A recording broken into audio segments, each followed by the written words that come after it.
Look how gross it is out. It's cold and windy, and I said, you know what? I'm going to enjoy the tropical paradise that's inside my home.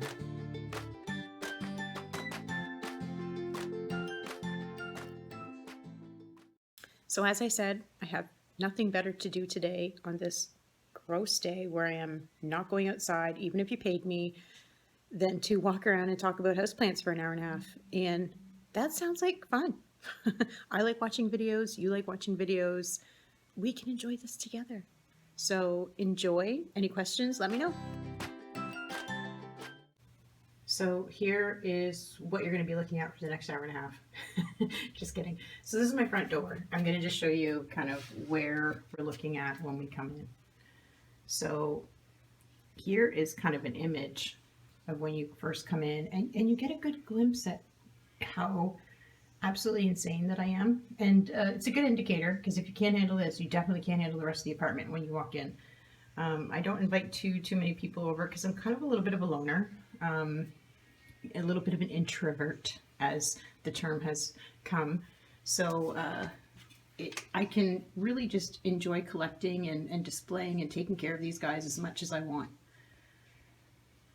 First little guy we're going to come to. So this is kind of when you come in, I showed you that kind of shot.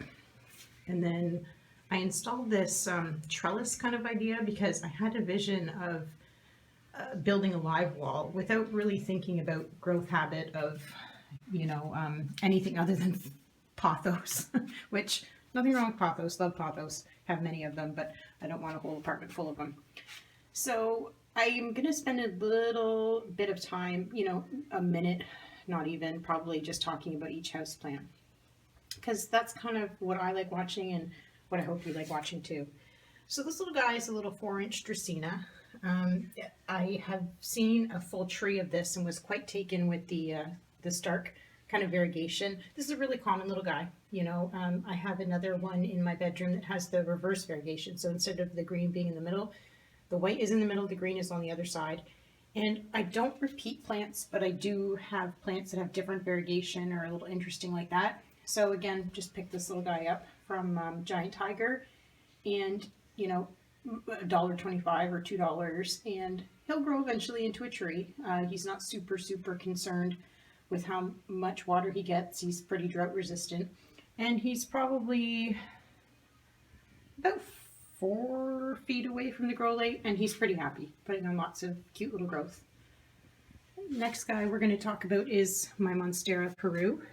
This was a wish list plant of mine purchased by my children for an occasion. It was a Christmas or birthday, and he didn't do too well with the move. We moved in August, in the midst of summer, where a lot of them were putting on new growth, and I had to leave these guys out in the balcony for about a week or so, where they weren't getting direct light, but it was quite warm, and so some of them dried out a little bit more than what I would have liked, and this guy lost quite a bit of his foliage.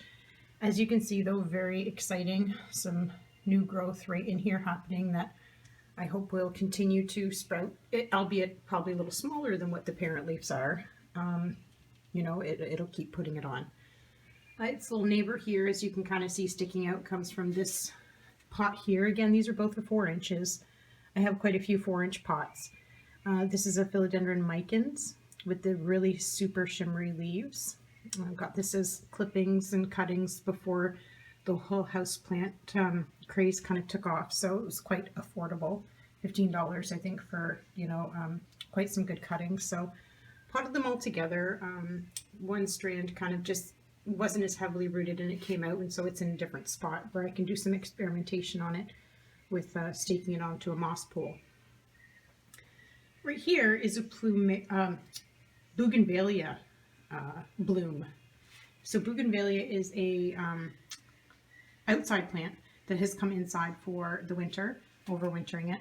He's a little thirsty right now, but he's needing a lot more water than what I had thought, just because of the flowers here. Now, I think he's flowering because of the proximity to this grow light here. When I purchased him, he was, no kidding, probably here, and he was blown over in one of the hurricanes that we had here and sheared pretty much right off the top. And so I got him for discount, and liked the look of the other ones that were there and said, you know what, I'll give it a try. I didn't cut it down in the summer before I had brought it in, or the fall I should say, before I brought it in, because again, he was hacked off right about here, and I didn't really think he was going to put on this much growth inside and flower. So just quite a little surprise, but a nice surprise. I'm quite happy with that.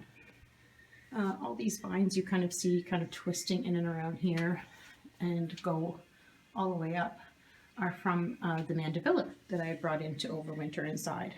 Lost a little bit of leaves at the bottom there. These have pretty red trumpet-shaped leaves, or trumpet-shaped flowers, I should say, that hummingbirds quite like. Again, I didn't cut him down because, you know, they probably only went to about here. Before I bring him outside for the summer, I'm going to have to really just cut all this off to be able to unattach him from the situation. So I put them over here because I thought, well, you know, if they grow at all, that way it's not grabbing a hold of my house plants that I have over in other sections of my home. And then little pothos just down here, regular little golden pothos, as you can see. I bought him on a shopping trip with my daughter to another province and just wanted to pick up something just from elsewhere to kind of remember that trip. Here I have a little terrarium experiment that I had tried. Inside I have a Photonia and a heartleaf fern. It does have like little hair on it. That's not like mold or anything. It's just they're hairy by nature. And now both of these I find don't love earth in general. They just don't like the humidity. I cannot keep up on the watering because I'm a little bit of an underwaterer. So, you know, there we are with that. When, again, things kind of get rearranged in the summer, random clover, I don't know where that came from. But when things get rearranged in the summer, I will be able to move these guys into a little bit better light. And I'm sure that this heartleaf fern will, you know, grow a little bit more, but I mean, new growth on it, so it's not very unhappy. Again, I just don't think anybody really can keep these alive outside of a terrarium or an IKEA greenhouse. And then I have my Never Never plant. And so I don't know a lot of the Latin terms of some of these plants just because I have so many. And I will remember the common names for them because that's how I refer to them, so I don't sound like a crazy person when I'm talking to somebody. Oh, so this is a member of the prayer plant family. I purchased this from a big box store and it only had 2 leaves on it.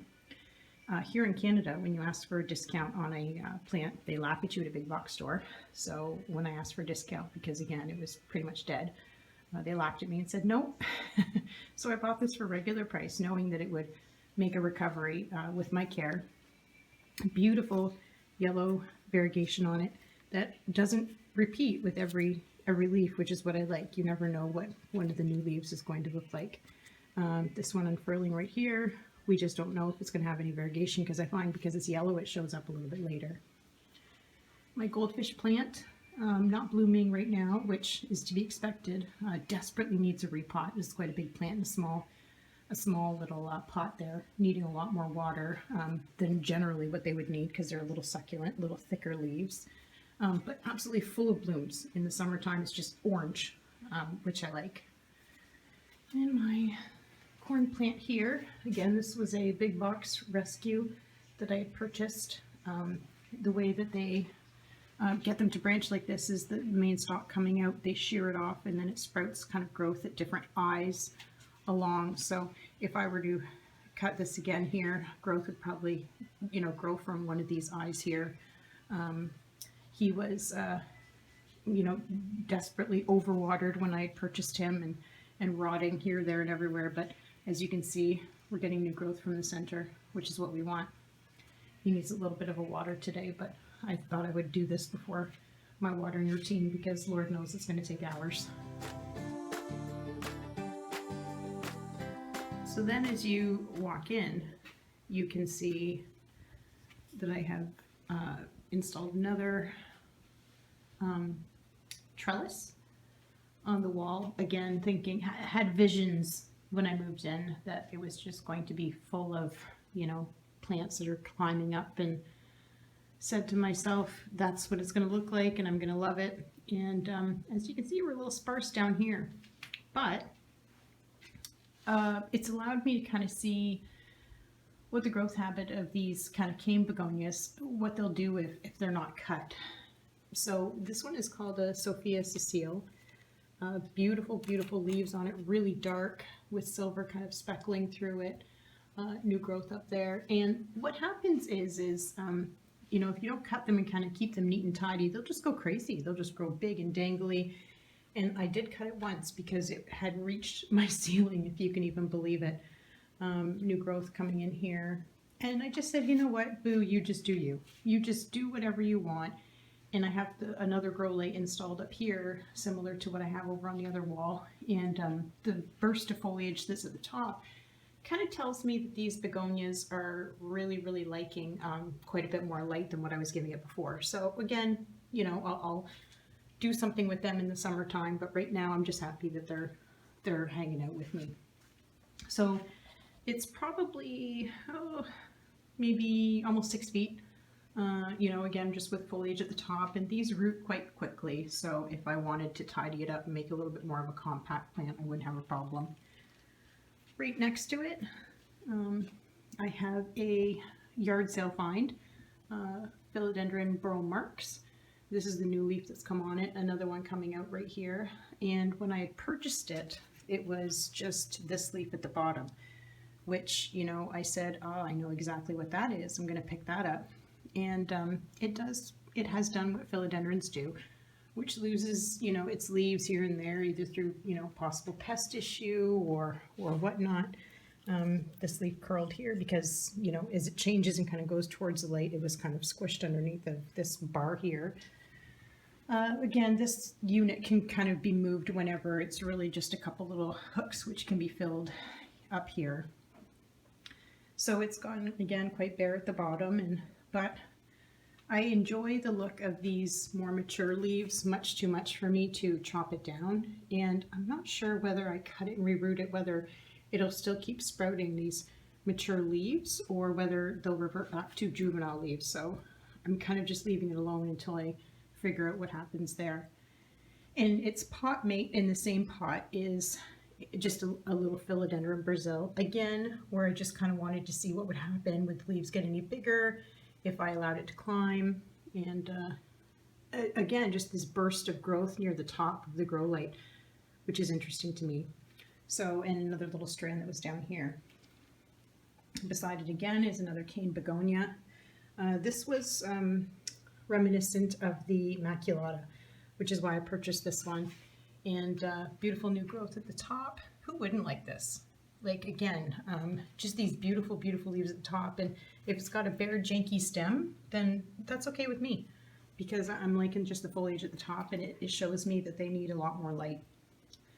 And right beside it here is a Monstera. Now, this Monstera is not giant by any means. Its leaf is pretty big, and this one's perfection. These ones are perfection. When I first got into houseplants years and years and years ago, I had a nice big full pot of Monstera. And what I didn't know is that I didn't know it was a climbing philodendron. I didn't know it would just be one stalk. I assumed it was going to be more of like maybe a Prince of Orange where it kind of bushed out. So I just bought one single clipping and grew this, and realized very quickly that it's going to be quite leggy and quite, you know, climbing, just like what a couple of other philodendrons are. And I have a little baby one that'll pot up with it eventually, but excuse me, as of right now, I just like the look of this, just, I guess it's architecturally interesting. Just the one strand of philodendron, hopefully putting on another leaf soon. My specific Monstera does not throw out leaves too often. I'm not sure whether just because they're so big and it takes a little bit of time. I did up pot it recently, so I'm thinking that's just, I put this leaf beside him before he had split leaves to be like, look, this is what you should look like, to encourage him. And it's happened. And he has his own grow light, so there's no reason other than maybe just he's not a variety, or not a specific one that throws out leaves constantly like a lot of others do. And right beside him, we have my monstrosity Coleus, who I love. I mean, he's got a little bit of yellow leaves and stuff, but this is what he does in the winter. Every winter I bring him in. Every winter he loses most of his foliage.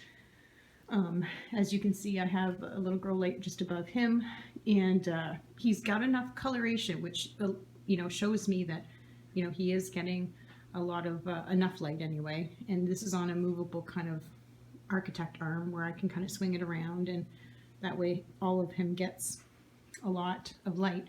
But this is in a pot that's probably about it's 12-inch pot. So it's not a small plant for sure, and I bought this years ago in a 4-inch pot maybe. So if you ever see a Coleus variety and you want a plant that literally has to pay rent and should be buying its own groceries, you can see that the Coleus is going to be a good variety for you, because it doesn't stop. You can hack it back. You can. The only dramatic thing about this plant that I would say is just its need for water. It's a plant that really will droop quite dramatically when it needs water. So that's that little corner there. Now we'll spin you around to the other corner where I have my beautiful Soltech solution light that my children purchased for me for my birthday, just up here. It's quite bright, so I won't zoom in on anything over there because I'll blind you, as it blinded me when I first turned it on while looking at it. This is a Japanese paper fern. Again, don't know the Latin term for it, but this is just the common name. I'm going to assume that it's called that because of its rough, papery kind of feeling. It literally feels like a little piece of cardboard here. It has not been super dramatic in the way of water or humidity, which I like. And the leaves kind of give me a Polynura vibe, which I like, and it's not something I see very often. New growth comes from the center in little brown hairy kind of swirls, and they grow out, and the leaves kind of come forth from those. It's beautiful when it is, out, and you can kind of see the full glory of it. And I was thinking maybe for future videos that I decide to do if I'm bored, that I might take out each plant and kind of show you kind of a little bit more. Here I have my Aglanima Stripes, and before doing this video I was saying to myself, oh man, I don't want to show my Aglanimas because it's so embarrassing because they're all caney. Can you see the one solitary fungus gnat that is in my apartment? It is obsessed with me. It loves me.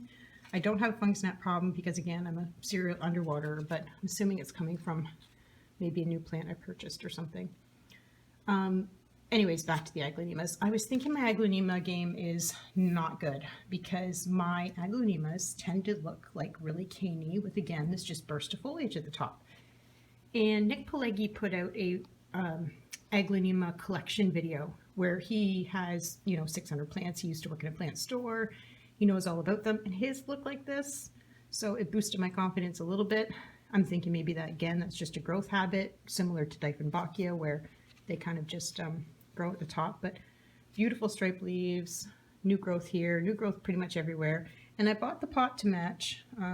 So, I mean, I'm hoping as it grows and it kind of gets more of this Soltech, because none of these guys will go outside in the summer, that it gives it a little bit more compact look. I don't mind the way it's growing right now because, again, that might be the way they grow. But I like these leaves so much, I just want more of them. Just gorgeous. Beside it, I have a Bantell Sensation snake plant.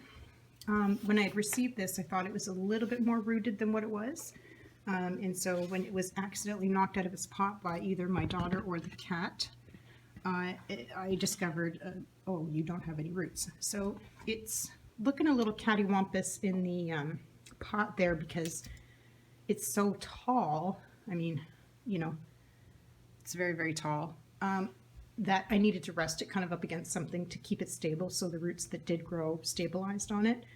So I love white in plants. I like snake plants, so I said, you know what? Yeah, this is a good, and it wasn't costly. It wasn't costly. It was part of another little bundle kind of deal. So I didn't feel bad bringing it in. And when it does reroot or root out a little bit more, I'll place it kind of more towards the center of the pot and kind of move it into a different spot. Up here, I have a perennial, which I could have left outside, but I didn't have any insulation for the pot, so I brought it in. And I've brought this plant in a few times through every winter. It's a coral bell, and it can die back and come back, but I think that's kind of more if it was insulated in the ground. I like the color of it, and it's kind of interesting with all the green, and so when I put it outside every summer, it appreciates that, but it's supposed to die back and come back. Right next to it, I have a little Indian canna lily.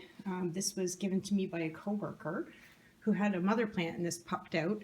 Little pups in there too, and they wanted to give it to me because they knew that I use grow lights. They didn't use grow lights, and I don't have good experience with bulbs inside, so I said if it overwinters, I'll put it outside, and I'm interested to see if it kind of gets the color on it. It's supposed to get kind of a maroon shading in here given the right amount of light. So I said, well, we'll see what we can do with that, but I've never had a bulb plant that kind of goes into dormancy come back. I've read everything, I've done everything, but it's not my forte. I can't do it. So this guy goes to bulb. I don't know what I'm going to do.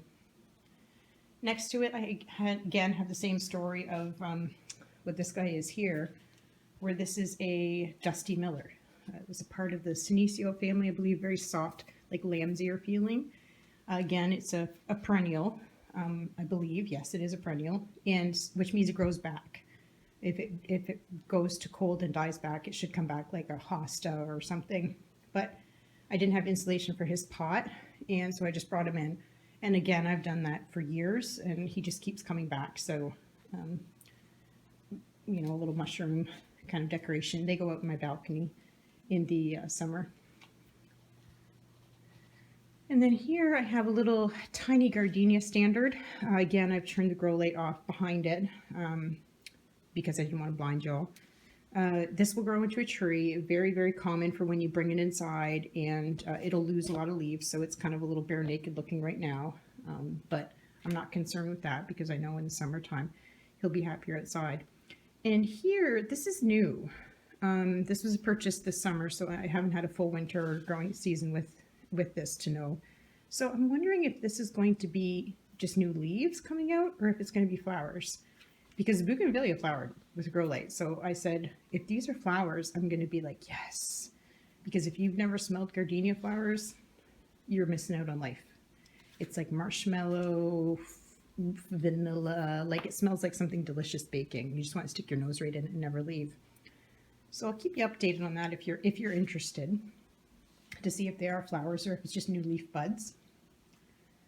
Here in the corner is an olive tree that I had purchased from a specialty plant shop, and I have him tied to a pole because he grew kind of long and spindly. This was before I got this really super powerful light, so I only had kind of like Home Depot-ish grow lights, and he's really happy with it, but has kind of a little bit of spindly stem. And so I'm not sure, I know with trees, if you chop the top of trees specifically, if you chop the top of them off, that they do not branch out or regrow. And so I'm nervous to do that. And I'm not sure on how to root woody stems. I'm not really super confident on like rose grafting or anything else like that. So I don't want to lose this foliage. So I said, you know what, we're just going to pretend that's your trunk. We're just going to pretend it's a thick, healthy trunk, because his real janky, tiny little trunk is hidden behind there. And because I'm just liking the look of the foliage at top. It looks really, really good. I'll move him outside again in the summertime. Usually he lives up there. And this big giant guy is a Yucca Tree. It's the pot. I don't even think it's a pot. I think it's more of like a vat that's kind of in there. I adopted him from an older gentleman who had this yucca plant for years and years, decades, and he was moving out of province, couldn't take it, and he was quite stressed out. He had contacted a bunch of conservatories and nobody wanted a old yucca tree, and so my son had met him and said that I would gladly take it without asking me first, but he knew what a sucker I was. So the children actually purchased the Soltec for me for this tree because it's big. I mean, it's the biggest plant that I have in my collection, and it needed a lot of light. And it's too big to go out my balcony. I couldn't even probably fit the pot through the door. I have it on casters there so I can wheel it around if I need to get in that corner for internet issues or anything, but always putting out new growth. Always putting out like new growth here, and similar to that corn plant that I showed you, if you kind of hack it off in the center there, if you can see the center there, and it sprung out all this new growth, and this was in the center was pretty small. These don't like a lot of water. The pot that it was given to me in, and then I just don't know, I don't know if I could find a pot big enough for it to, like a proper pot for it to go in. This one doesn't have drainage at the bottom. Again, it's just kind of a big metal vat. So when I do have to water it, I have to top water it, and so far so good. It stressed me out a little bit because, as you can see, kind of back there, the leaves were yellowing a bit and ending up with a thin kind of cane at the bottom. But again, it could just be because it's getting light from the top, and it's constantly putting out new growth. Like it's probably grown, like all these leaves are probably new since I've had it for probably 2 years. So it's a pretty fast grower. And I quite like it. I like it just because I know that it was loved before by somebody else. And this in the center is a geranium. And this was purchased as a $1.25 annual. It has beautiful hot pink blooms on it, like what the Bougainvillea is. But again, I just decided to bring it in to see what would happen, as I did with the Coleus years ago. And well, lo and behold, I think it's going to turn into another bush. Somebody told me that you could eat these, like in salads, or make teas or something out of them. But it's so stinky every time I prune it that I don't think that's something that I would want to eat or drink. But you can see he's still in his nursery pot. I do quite like nursery pots. Most of my plants remain in nursery pots, and I continue up potting them in nursery pots because I find them comforting. I don't have to do anything traumatic to the roots to kind of repot them. I can bottle water them quite easily, and they're easily transportable, and I can usually find them for free on Marketplace or whatnot. So most of my plants are in nursery pots, which is why I kind of adopted that name. It's a safe place for a plant to live. So that's all those guys there. And again, so this guy, and this guy, and this guy, and this guy here go outside in the summer. So it's usually not as jammed up as what this is, but as you saw in the beginning, it's gross outside. So we'll go over here. And on my table is another snake plant. Now this is called a dragon wing snake plant, purchased by my son for an occasion for me because I quite liked it, and it was an interesting variety, and it gets quite kind of just, you know, frayed at the ends, but all the leaves are like that. So, and this is one of the densest plants I have, so I don't know if you can even gather, like, this plant is probably 5 pounds, just the size of it, because its leaves are so thick. This was a pup that came from it, and you know, nothing really going on here, nothing. So it's just kind of a big chunk, and it's like 3 inches thick, and it's hard. It's so interesting to me, and I love the look of it. I wanted it for a while, and he bought it for me, and I was quite happy with that. So this lives on the table, doesn't get a lot of light, because as you know, snake plants can do without a lot of light. They won't grow too much, but for the winter he's happy here. Alright, so I was turning off and turning on lights to see, because it's Canada and it gets like dark out here at 4:30. So I was turning lights on and off to kind of see if you could even see anything without the lights on, and the answer is no. So we're going to just kind of have to pause and restart when I have to turn lights off. So over in the corner on the opposite side of my couch, I have another little collection. This is a Scindapsus pictus exotica. And again, another purchase from my son, who, you know, has been so good to me, and my daughter as well, getting me anything I want. These leaves are giant.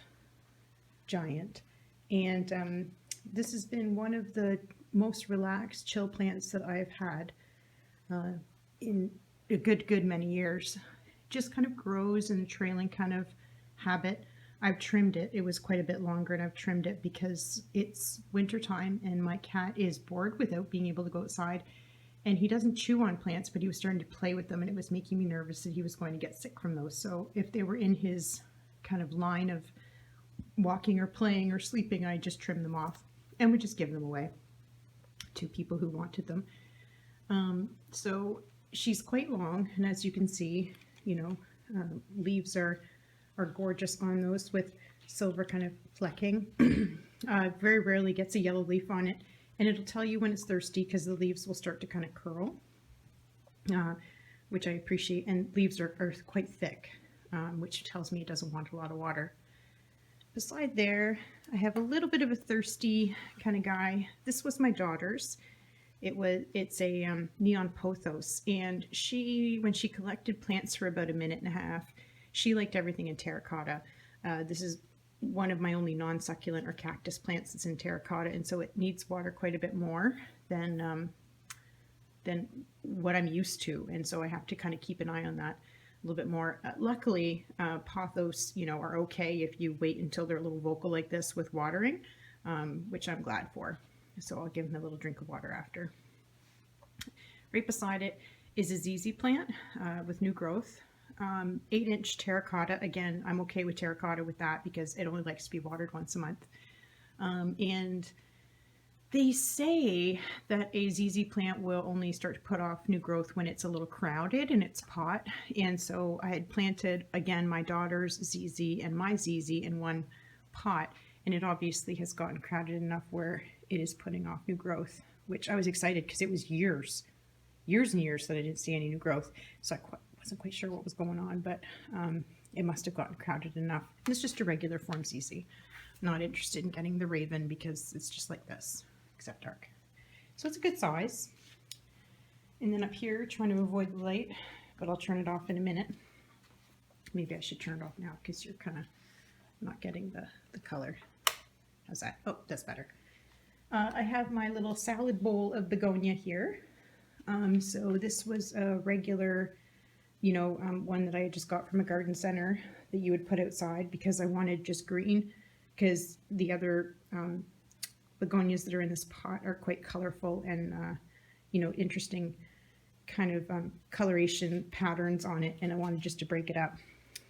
This is a red bull, I believe. Again, I don't know. I kind of just say begonia because there's so many different begonias. It could be like a 40-hour work week just figuring out which begonia you have. And this was a small little 2-inch, and it's grown quite nicely. You can see that the more light, this would have been like a summertime leaf, and these would have been like fall and winter leaves. Back here, a huge escargot begonia, which was a little bit bigger. I believe it was in a 4-inch pot. And I knew that all of these kind of wanted the same water requirements, and I was comfortable potting it up into like over-potting. Over-potting generally is kind of bad because the soil stays moist for too long, but for a begonia I said it's fine. And it's flowering. These begonias are always flowering, and they all kind of have the same color flower. So it's not the flowers that I'm really into, but the leaf shapes and textures. This was a clipping from a friend and former co-worker of mine, and I traded her a Hindu rope for a surprise clipping, and she gave me a begonia. And I've left that in its little nursery pot because it was past the growing season when she had given me this, and it had to root in moss first, which is what she gave it to me. So in the growing season, I'll pot it up into this little part here. This did have another begonia in it that looked kind of like this, except it was all pink. And it kind of was, you know, a sickly kind of in the beginning, like it never was taking up enough water and da da da da, and so as begonias do, it just died. So I left the kind of stump in there, just seeing if it'll regrow, and I don't think that it's regrown. So I've kind of just left this here to kind of fill that spot. But if the begonia stump that's in here doesn't do anything, I'll just take it out and put this in there, because this is a healthy little guy. He's doing well. And then I have this begonia here, which again, I don't know all of the, I don't even know the common name for this. It's just plain kind of brown, but very like bumpy, raspy kind of leaves. And when I got it, it did not, I picked it up from a grocery store. I work part-time at a grocery store in the floral and plant section. So I picked this up from the grocery store I worked at when it had come in. And the leaves were quite droopy, and everybody was making fun of me for buying a dead plant, but it was just because it was transported in the cold, and it pretty much bounced back. New leaf literally grown in, you know, the week that I've had it here. So this will stand alone, because I think this is going to be quite large, like what the escargot is. So I just want that in its own pot. Now this crazy looking guy here is a plumeria. So plumeria is the tree, I believe, that grows in Hawaii that has the flowers on it, like what they make the leis out of. And this has been a challenge for me. So you can grow sections of the stem. Apparently you could cut this down and you could, you know, it'll root from the stem. And when I was in Hawaii, I really wanted to purchase a plumeria stem to bring home with me, but I was nervous it was going to be confiscated and I was going to be arrested and thrown in jail and everything. So I was just too nervous to do it. So lo and behold, I was bummed out about that when we got back. And then I found a cane for sale at a big box store in the summertime, kind of near the fertilizers and stuff. And I'm like, oh, what a nice coincidence. So I got it and put him outside, and he grew lovely. And then again, serial underwaterer, self-confessed. He went a little too long without water. And by a little too long, I mean like he needs to be watered every 4 days. And I didn't water him for like 5 days, and all of his leaves fell off. And but then he regrew again, but perpetually infested with either spider mites or scale or, you know, something. And I just don't know whether this particular, I watched a YouTube video of a lady in Russia, and she had like a huge plumeria tree, and it was constantly had pests of some sort. And now I know a lot of you are making fun of me for having it facing the light like this, but it's so dramatic that if I turned this around this way, so its leaves are all facing towards us right now, within an hour it would be facing the light again. It doesn't matter in the winter where I have it or how I face it, it'll just move towards the light. So my goal usually in the winter is just to get this guy to survive, because he's way happier outside. He puts on new growth, in the middle, and this may or may not do anything. It's grown 2 leaves in the fall and then nothing since it's been really cold out.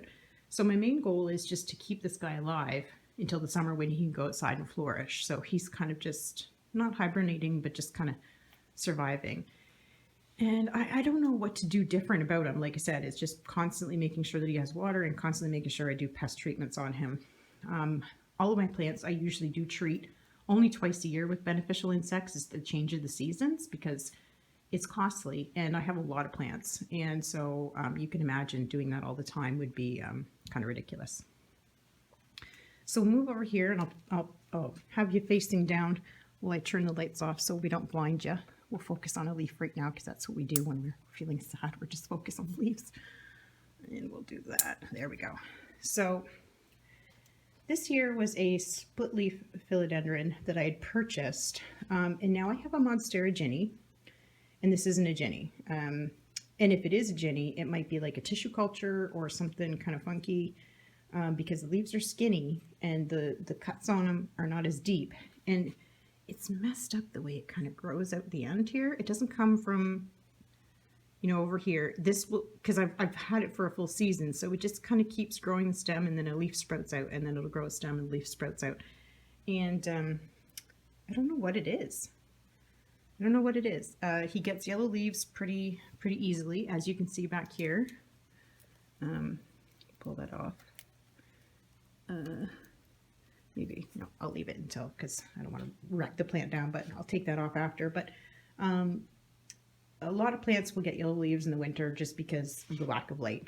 And so I know that, and I don't get stressed out about that, and I just take them off.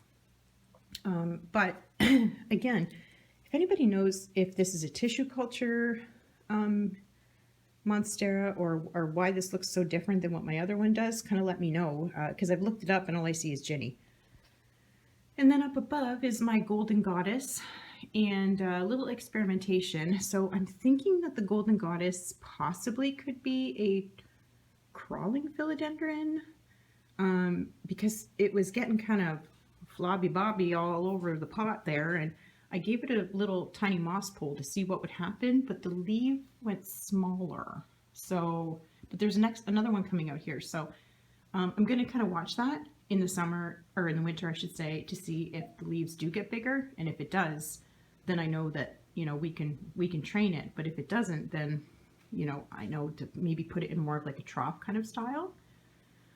Again, grow light here that kind of shines over that onto the situation over here, and a grow light again that kind of, you know, over here. There's no light in this new apartment. When I viewed this apartment, I was like, oh my God, look at this. And, you know, so much light. And it turns out that most of it is indirect because we have a balcony overhang. So I have to use the grow lights. These two messy stinkers in the corner, I think are both classified as Asparagus Ferns. They're two completely different varieties, I'm sure. I know that this one here is not even a fern. It's a member of the Asparagus actual family.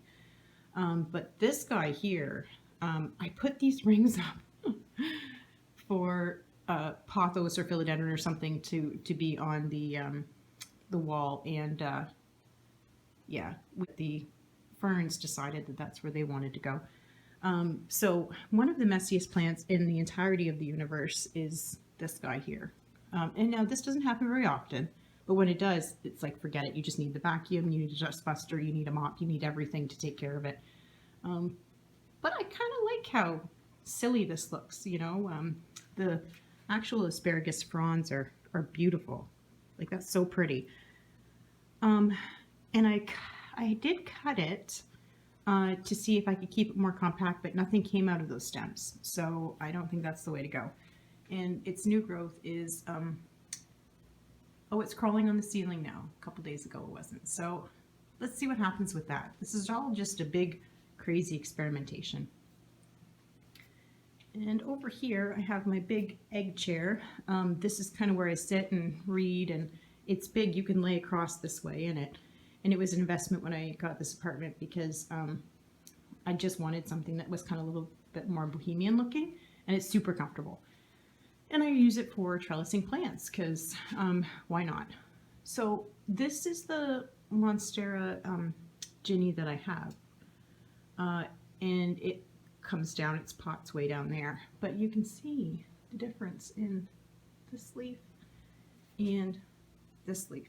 Like, to the layman, it looks like the same, but we all know it's not. So these guys are crazy growers. Like, if you want instant gratification plant, this is the plant for you. The pot is way down here. We're going to be like the green giant right now. Look, way down. It's like, you can see the remnants of the pole that I put in there, right there. And then it just kind of goes all the way over top. So leaves aren't big because it's not climbing up. It's kind of climbing over now, but I'm okay with that. There's another strand, I think, back, oh yeah, back there you can see. In the center, I have a Staghorn Fern. So this guy and I have been on a little bit of a journey together. I did try to mount him in cork and moss, and I just could not keep up on the watering. You know, people on the YouTube videos and the tutorials are like, oh yeah, you only got to dunk it once a week. Well, I can tell you for certain that you do not. I could not. It was like every 2 days that I was having to water this guy, otherwise he was like getting floppy, and then he started losing leaves, and I just said, you know what, it's not worth it. So he's grown pretty much all of his leaves back and a new shield, and I really, really like the look of big Staghorn Ferns, and I said, if you're happier in a pot, I'm happier with you in a pot. And back here I have a Ripsalis. Now normally he would be in this basket and he would be hanging like in a window. He's so long, and again, you know, I'll take him out sometime and kind of show you how long he is, but again, when Luigi, my cat, was sitting in the window looking outside forlornly at the grossness that's outside because he wanted out, I was afraid he was going to chew on it. So I put it up here so it was still able to get as much light, but not chew on it. And its arms kind of go all the way to the back where nobody can reach it. So in the summer, or you know, when Luigi's not bored, I'll hang these back up again and go over it. But really cool, you know, plant. I was quite excited when I found it, and it's been pretty easy, you know, as far, you know, as a succulent or whatnot, but it needs to be watered a little bit more than, you know, cactus. So I'll take him out, but he's happy up there. And then Pothos, you know, kind of intermingled, like, you know, here, and then there's one kind of back over there, and I kind of put those both over, you know, just to kind of fill in the chair to give it a little bit more of a woodland kind of look. I have my fern here, and now the funny thing is that this fern is inside of this wicker thing, is in like a 4-inch pot.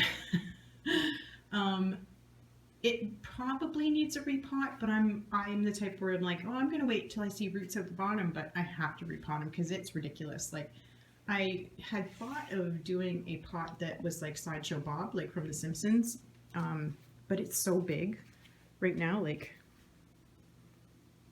it probably could go in an 8-inch pot maybe and be happy with it. But he's okay for right now. No, you know, browning fronds with the exception of a couple little ones down here, but he's still pretty happy.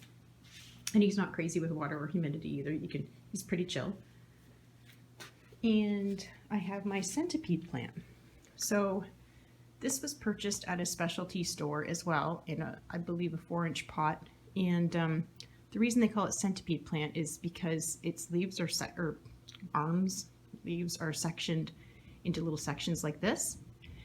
And it has modified, like the leaves that come out are kind of modified like that. And it has grown so crazy big that, you know, it needs to be probably repotted again, but it's in an 8-inch pot right now, and just big. I still have the tag in here. Let me see if you can see what it is in case you want to look it up. If you can see that. But again, common name is centipede plant. And usually when I find anyway, when a plant's not pricey at a specialty store, it's because they can propagate the living hell out of it and just keep selling it. And I haven't tried propagating this guy, but the amount that it's grown is shows me that it's a pretty fast grower. And the guy that had sold it to me kind of knew everything about it, so he was quite interested as well. So quite a nice big plant. And then beside it, I have my little Song of India, and it's a member of the Dracaena family too. Slow grower, kind of relaxed, but again, I've seen, you know, people with big trees of this, and he does need a repot because his roots are coming out the bottom. But that's tomorrow Dee's problem, not today's Dee's problem. I don't like to repot anything in the winter because it stresses me out. And then up here, I have my China doll plant, and a lot of people do bonsai with these guys because their leaves, or their stems, I should say, are so easily kind of manipulated and kind of formed. Normally, he's, like in the growing season, it's out because it's quite pretty looking, very delicate kind of looking. But I keep him here because things are kind of moved around, and I don't want to have him suffer from lack of light, and the door's right there, so he kind of stays out of drafts. And he's been pretty easy. His leaves are very thin and very delicate, so it needs a little bit more water than, you know, some of the other, like ficus or something, but I've managed to keep up on it. I'm purposely ignoring this one. I'll tell you why in a minute. Purple Passion. So this is something like if you talk to your grandma or your mom or whatever about, they probably would have had this back in the day. Really easy grower, really easy to root. It's very furry, very fuzzy feeling with vibrant purple undersides, and it's a trailing plant. So when I first got him, he was infested with aphids, which I had never encountered before. It was really hard because anything with fuzzy leaves doesn't like water on their leaves, so I was hesitant to spray it with soap. So I had to like manually remove them for like weeks, but it finally kind of got around. And the reason it's small now is because I cut his other strand up here that was like really long to give to the coworker that had given me the Canna lily. I gave him a cup of cuttings. So very nice, very easy to propagate. You'll see roots on these, you know, if you stick them in a jar of water in a couple of days. Very fuzzy. Okay, I guess we'll talk about this. So, I don't understand watermelon peperomia. I don't understand. I have 2 peperomias in my collection that hate life, that just don't want to live. And I see these ones on Instagram, and they're so picture perfect that I'm almost thinking that they're probably in like 2-inch pots, because that's the only time that these will ever look good. And they're just blown up. Because I've had 2. This is my second one, and my rule is like 2, and if I can't grow it, I can't grow it. It's okay. And I just don't understand them. Like, you give them a lot of water, they rot. You don't give them a lot of water, they die. They get, you know, so I don't understand. I'm just hoping that it just kind of lives until the winter or until the summer, and it's warm weather or something will just fix it, because it does not look Instagram worthy. Maybe they just zoom up on like one good leaf that they have, which I can't even find. Like, it'd be like this one. Oh, look at my watermelon peperomia. Oh, look how pretty it is. No, it's a lie. It's all a lie. Moving on. This is my gold dust Dracaena. This is really pretty kind of yellow speckling on it. This is something, again, you can find at like Walmart or Giant Tiger or your local nursery for, you know, pretty cost effective. I bought mine, you know, a couple years ago, so he's a little bit bigger. Again, very tolerant of underwatering. And, you know, when it does get too underwater, it'll just dry out some of his bottom leaves and it'll just fall off. It's kind of non-dramatic. It looks like a ficus, eh? Like a little bit, but I think it's a member of the Dracaena. Maybe it's member of the Croton family? I don't know. Anyways, one of the families. No, I wouldn't think it would be a Croton family because they droop. Silver squill or leopard lily, I think is the common term. Succulent, like a bulbous succulent, so the bulbs kind of sprout out here. It flowered, but the flowers are kind of unremarkable, so, but I wish I knew how to focus this. Anyways, I sound like a real YouTuber. I can't get it to focus. But yeah, you can kind of see this is, so they sit right by the window, and it, you know, the last couple days it's been hella windy, hella windy, and so the little drafts have come in and kind of like singed little spots here and there, but I mean, you know, it's fine. I got cold too, sister. I know. Up here, oh, we'll talk about this one. No, we'll talk about that one after. Up here is my Alocasia Poly. And I bought this in southwestern Ontario when I went to go visit my home, my family. And years ago, you couldn't find these. Now, I mean, they're at, you know, Home Depot, Walmart, and every garden center for like $2. But I mean, I lugged him back on a plane. And he was small, of course. I think he's probably 5 years old now. And so it loses some foliage in the winter. But knock on wood, like really, I haven't had him go dormant because, again, I don't know how to get bulbs back. And you could put in the comments, you could tell me, and I would follow it, but it still wouldn't happen. And I keep him way up because Luigi is obsessed with chewing on this. So this plant is the size of my hand. So this plant, or this leaf up here, is the size of my face. And I think that's one of the older leaves. It's had spider mites like twice, but not like a horrible infestation. Like I sprayed it down a couple times and made sure it was clean, and it wasn't a thing. So again, I keep it up here because my cat likes to chew on it. And back behind here, and it's completely dark now, I don't even think it's 5 o'clock, is my cast iron plant, Milky Way cast iron plant. Milky Way is the variegation on it. So they call this a cast iron plant because back in the Victorian days, this was the tropical plant people used to have. It can handle drafts, it can handle underwatering, it can handle a whole myriad of things that could possibly happen to it. I wanted just to get it because that's, you know, I just wanted to see and have an older kind of like style plant. So that's that back there. Slow grower, you know. My daughter has a social life, so she came to say goodbye to me. How dare she? Just hang it with me in the apartment with the plants. This is a giant mess of like fuzzy Tradescantia kind of plants. This propagates so easily that you just have to look at it and say root, and it will. Like it's just giant. I have it usually outside in the summer just to kind of fill in some spots that need like a big mess of foliage like this. Really easy. Doesn't need too much watering, doesn't need this. So again, this is one that usually goes outside. If you see little tags in here, it's because my daughter had clippings of them and she named them, and you know, she decided she didn't want them anymore, couldn't take care of them. This is a Philodendron Xanadu, this is a little different than Philodendron Hope or Selum in the way that its growth habit is kind of more, it'll grow more of like a trunk, I believe. And the reason I say I believe is because I had this is part of a 10-inch pot that I received for free from a plant store, and it pretty much immediately started dying. You know, you see a little bit of damage on here just from pest issues that it would have had or something.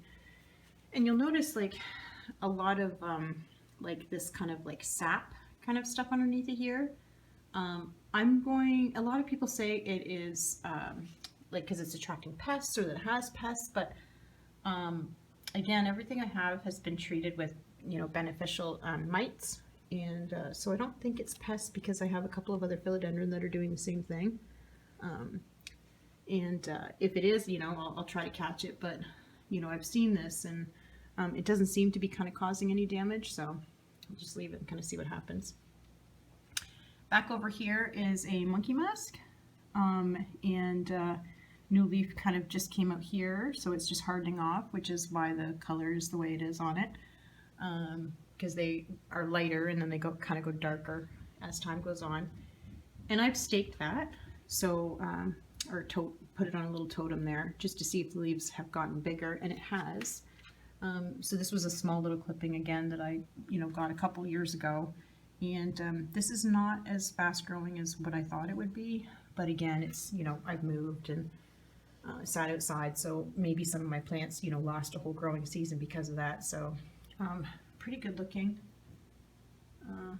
you know, and we're just going to kind of see what happens with that leaf. It's again sitting right in the window, and sometimes they're a little drafty, so if I lose a leaf, it's okay as long as the roots are intact.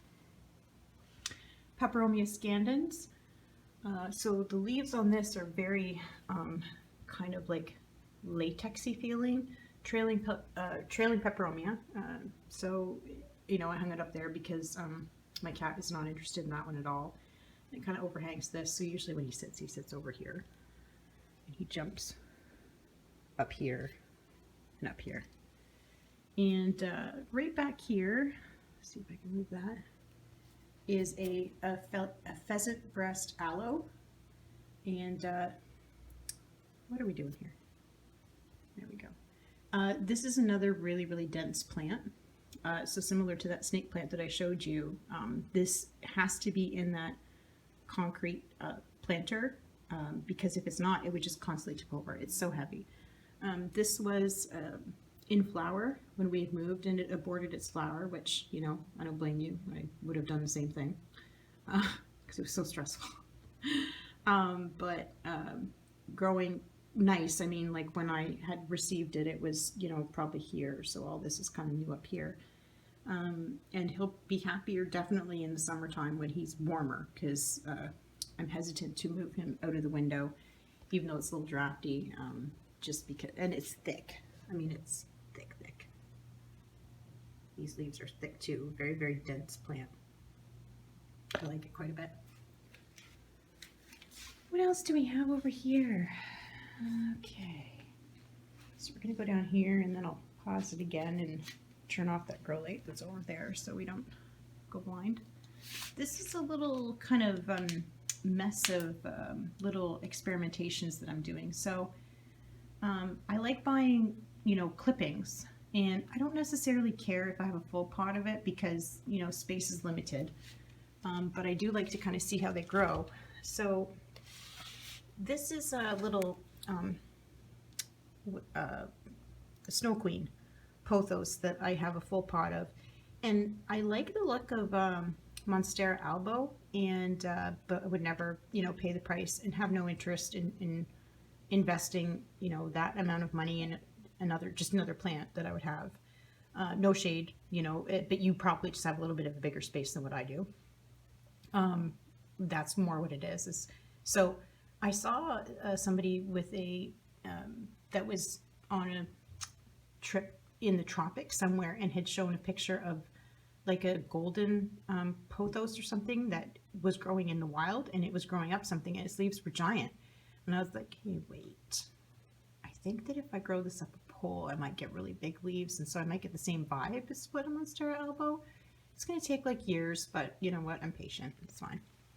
A little Cebu blue pothos that is climbing. New leaf coming out. Again, it's a little freebie in a clipping bundle that I had received. This one here is a cutting of, oh, there's the leaf, is a cutting from my mom's golden pothos that she had that was my grandmother's. So out of all the plants that you're seeing today, this tiny little golden pothos would be the one that I would save if something happened. Like, this is the plant I would take. I would just take it right out of here, which is why I kept it in this pot, because these are, you know, kind of away from everything else, and you know, that way if something happens to the pot, I can kind of just remove him from it. But I show her pictures sometimes because, again, she's in southwestern Ontario and I haven't seen her in years and years because of the whole situation that's going on with flying right now. But so I'll show her pictures sometimes, and she just can't believe how big the leaves are, even though they're small, because hers is just sitting, you know, in the cold underneath of a window somewhere. So yeah, that's very special to me. And I have that other piece of Micans in here that I was telling you about, to see if I can get it to grow up and maybe get a little bit bigger. And the end of it is somewhere in here. It's somewhere in there. Anyways, it only has like 3 leaves on it because it just kind of had come out of the pot. The other one was in there. So that's the story on those guys there. Just a bunch of random little cuttings that I have that are just growing up this pole to see kind of what would happen. And this messy little sister that keeps kind of getting in the way. So this is a blonde Boston. I purchased it as a blonde Boston, and I have it kind of in this stand here that, and you know, I bought specifically for ferns so I can just bottom water them and not worry about it. And this was purchased as a 3-inch pot, where the person at the store that had sold it to me was, you know, really like, okay, well, you shouldn't repot it now, and and you know, and they made me think it was like this going to be this tragic kind of fragile, you know, plant, and you know, really nothing could be from the truth. And a lot of people that see this, this is a blanket here because it was just so windy coming in, so ignore that. I wish that I could propagate this in a different way other than just division, because I know a lot of people really like the the stark contrast of this color versus this color. Like, it's nice and chartreuse, and I just don't want to split this up though because I don't like disturbing root balls. So a little blonde Boston is what it was sold to me as. This is a brake fern, and this guy's an asshole. This guy's an absolute asshole. Like, it doesn't like too humid, it doesn't like too much water, it doesn't like too little water. This should really go in a terrarium with the heartleaf one. Second time again that I've tried this one too. And I mean, people might look at it and say, oh yeah, that looks good, but I mean, it's only from constant worry and stress that this looks good. Like, it's literally almost died like twice. So I don't know what I'm gonna do. Probably terrarium for him at some point. Button fern, he's been pretty relaxed. There's a couple of brown spots on him, but whatever, it's fern. You know, hasn't been, you know, too awful with just regular household humidity.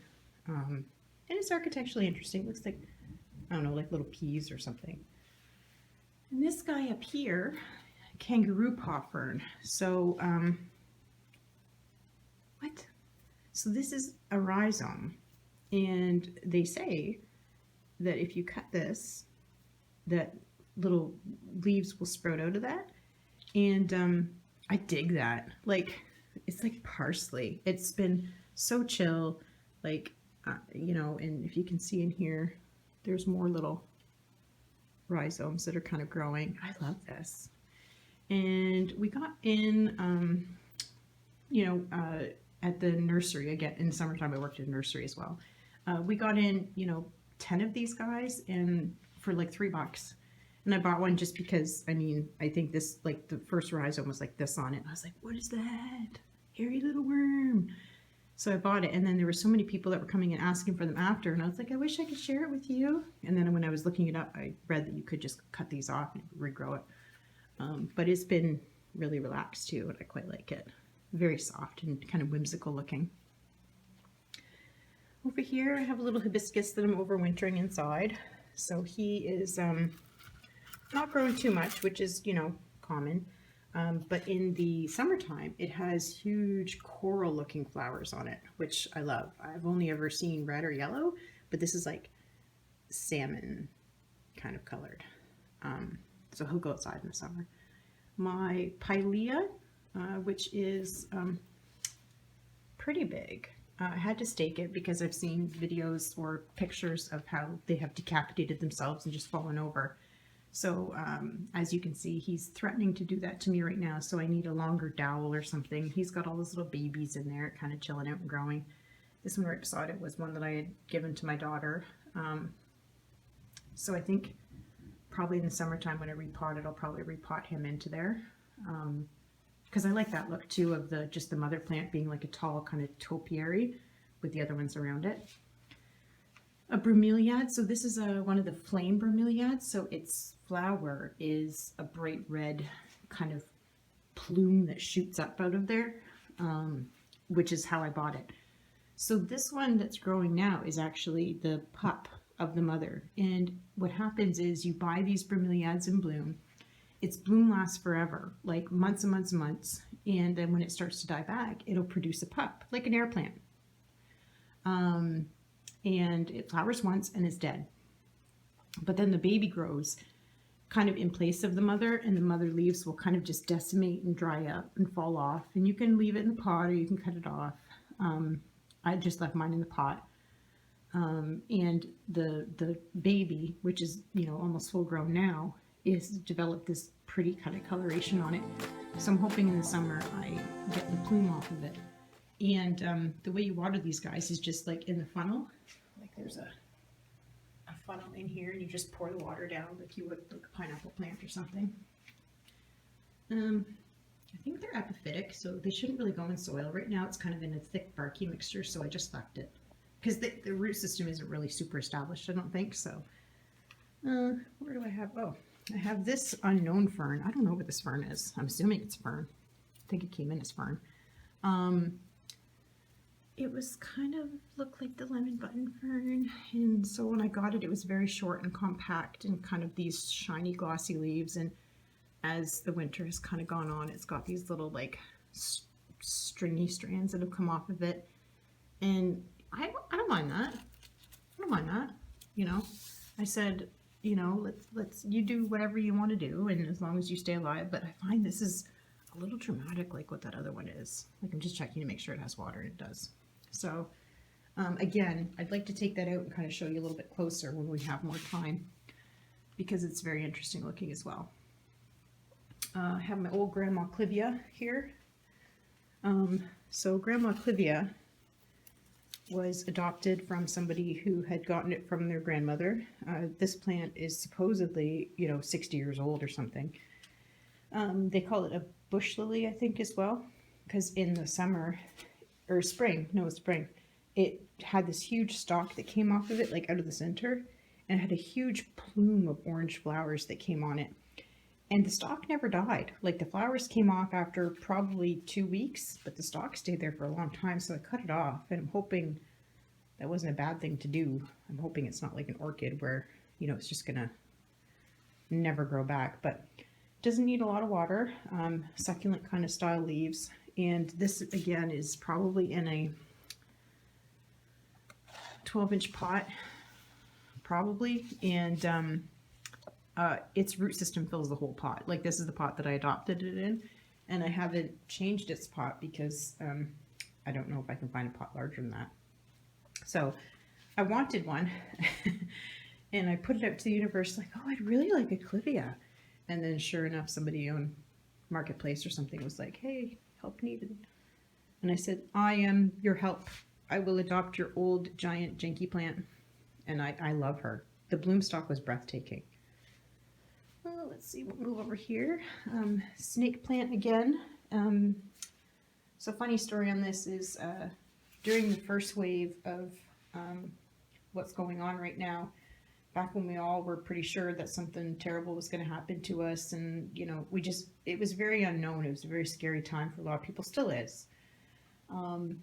My job closed down, a job that I had been at with no interruption for 20 years. And we just closed. We just closed, as a lot of people did, a lot of businesses did. And I didn't know what to do with myself because I didn't know what, you know, everybody was saying that, you know, you can get money from the government, and I just didn't know. So long story short, I went to go work at a grocery store, stocking shelves, because they couldn't keep the shelves stocked because everybody was buying everything. And the last day before my other job opened back up, I bought this plant to remember the time that, you know, I'm not going to say like I was self-sufficient, but I mean, just the resilience, I guess, of humans is surprising, you know. So I bought this plant because I was like, oh, it's another little step in my journey or whatnot. And I hadn't seen at the time the one with just the yellow edging on it. The one that's in here is a baby off of here. So it's been interesting for me to see this will turn into this. So that's been interesting, because I assume it will, because it's, you know, mother and daughter or whatever. This is a bird's nest fern. So this little bit of damage was caused because it was turned around towards the window during one of our hurricanes or something, and the wind that came in burnt it a little bit. But just cosmetic, you know, it's pretty big. It needs to be repotted as well. But this has been pretty relaxed. It'll droop a little bit when it needs water. And the leaves come from the inside in the center. And I have another few ferns that have that same kind of growth habit. So you can see, like, down there, there's a new one kind of coming out. And so you never want to get water in there. You all, like, should bottom water it, and if you can't, around the outside, because that can rot in there. One of my absolute favorites, don't tell me other plants, is this silver bay. So these are really common, but also hard to find. Does that make sense? Like, your big box stores won't have this. You have to usually find them at a specialty store, or you're gonna have to find some grandma where her like 80-year-old one has like pupped and she'll just give it to you, which is what happened to me. I found a grandma. I was purchasing some other stuff off of her, and she just randomly had this for, you know, $2 or $3 or something. Love, love, love this plant. It has not treated me like some of my other Aglanimas have. It is one of the most reliable, resilient, kind of chill. By the way, I was doing plant stuff today, so my nails don't look at them. Don't trust a plant person that has nice nails. Just kidding. So yeah, it's been really resilient. Doesn't require a whole lot of light. It does sit in front of the window because only my favorites do. But just been really resilient and constantly putting off new growth and not losing any leaves. Like some of my other Aglanimas where the bottom leaves will turn kind of yellow. It doesn't have that same kind of growth habit. Just love it. Love it. Up here, I have a silver dragon, Alocasia.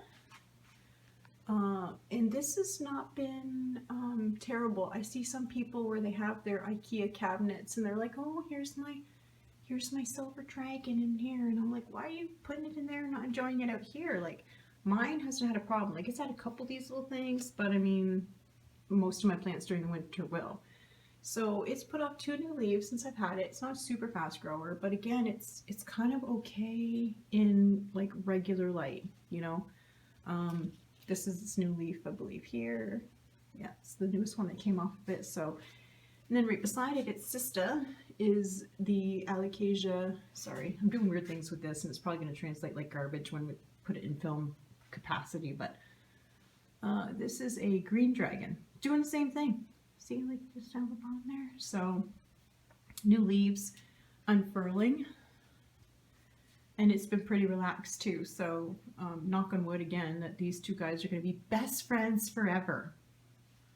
I've had this silver dragon for a summer and the winter now, so I'm going to hope that everything's okay. I forgot to talk about my dwarf banana tree up here. Hating life, hating being in the window, hating being close to the draft, and I'm like, brother, I don't know where else to put you, like, it's fine. He goes outside in the summer and he loves it. So again, he's just kind of, it's a dwarf one, I think. So it's not going to get really, really big. And it's constantly putting out leaves, but you can see it's got a little bit of brown on it, the same as what this guy does. So I know that's just from the draft. There are people who have said they've lost plants out of, like, from being in the draft, and that surprises me. Because, I mean, it's hella windy here. It's the east coast of Canada, and I mean, my plants get a little bit of damage on it, but not a lot. Colocasia Black Magic, I believe. So this was purchased at a like Canadian Tire or something in their like for an annual, and I've had it for years, probably 4 years, and it has never gotten more than these 2 leaves. And I have him outside in the sun, and so I know that people say 2-leaf club. Some of my Alocasia and Colocasia have more than 2 leaves, and I know it's related to light, but I think this guy just might, that's what he might do. And this stem is literally only water. It's like a thin little skin and only water, because if it gets thirsty, it goes, and it droops right down, and then you water it within, like, not exaggerating, 10 minutes, it's bounced back again. So interesting.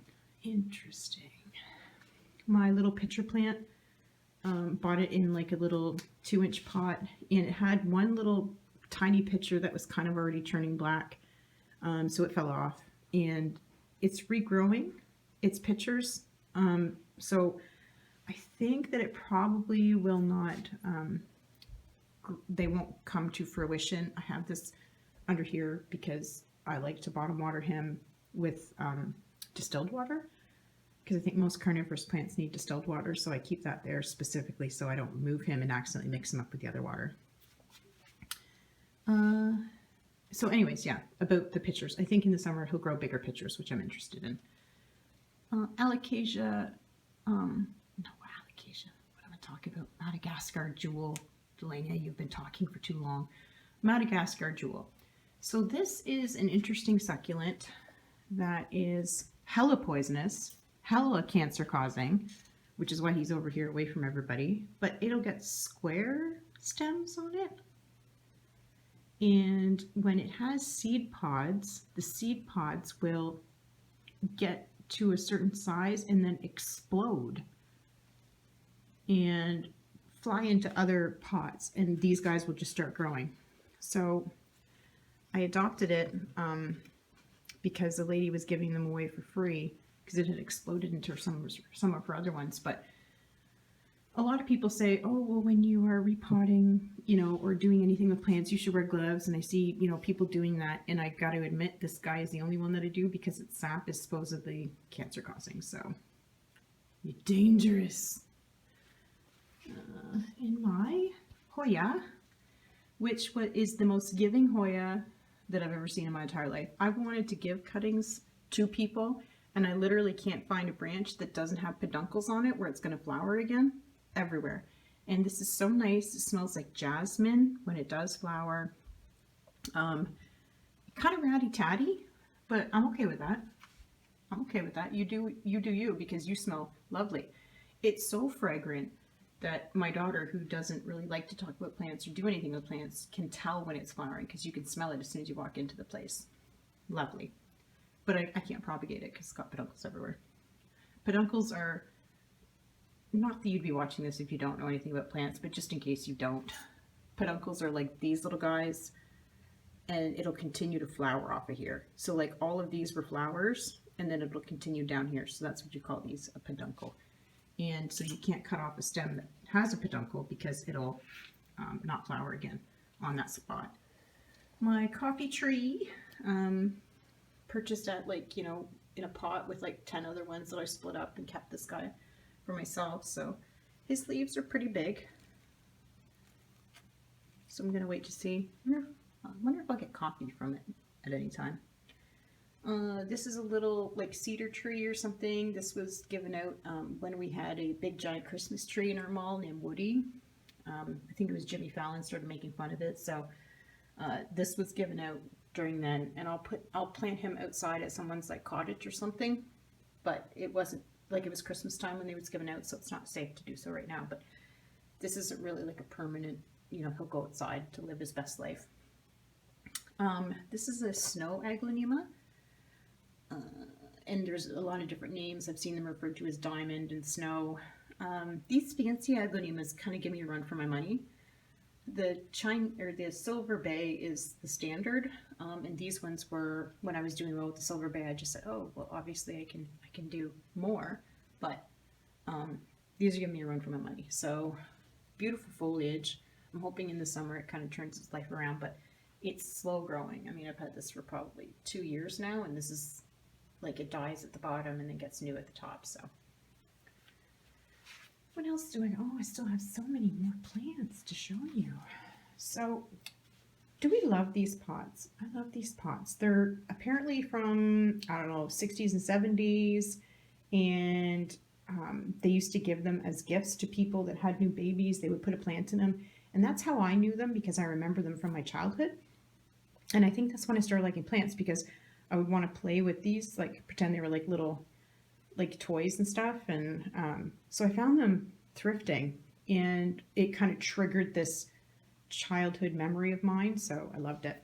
So I bought them all like for 50 cents or something. So I put, you can see nursery pots. I told you, I have a little Hoya curtsy eye. And I'm not a Hoya head. I'm not a crazy Hoya person, but I do like interesting leaves. And so I had gotten this one. And I don't know, we're just going to see how big it gets. Or it could just be like my string of hearts where it's just one big long strand, and that's okay. Peperomia Hope, which I thought was a Hoya obtusifolia because it has speckling on it, but I'm not thinking it is. I think it's a Peperomia Hope. And I was stressed out when I found it was a Peperomia because of that guy. But we're going to see. And this, because this is a Peperomia too, and this has been relaxed. This has been like very giving, very like, you know, chill. This is a parallel Peperomia.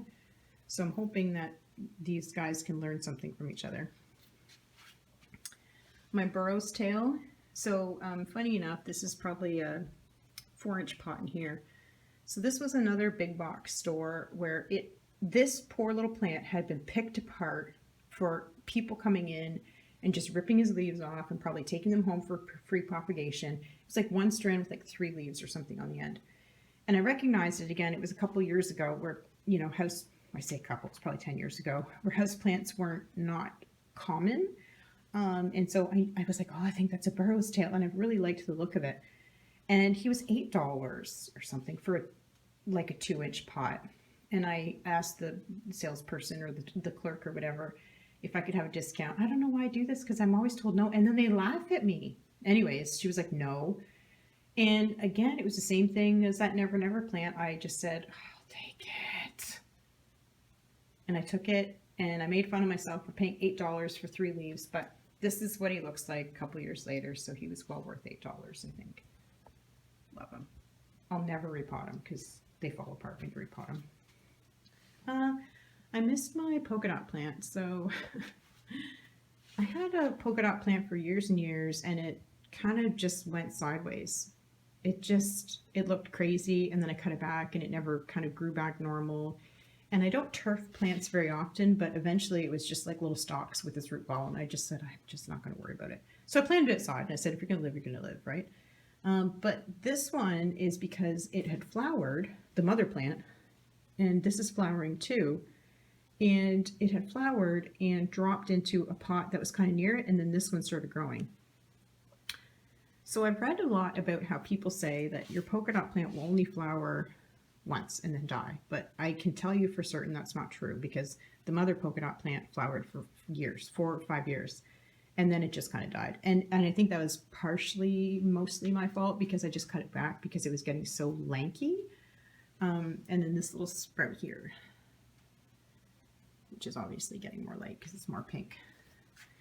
But I keep her just because she's from, like, her mom was like a really old plant, so.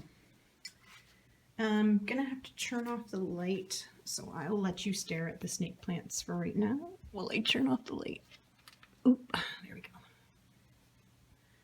So these snake plants, fernwood, which is like a spear kind of snake plant. I think this was like an IKEA find here. And then this is actually, I think, the plant that I went to go buy from the old grandma that had the Chinese evergreen, because I had never seen like a bird's nest kind of snake plant.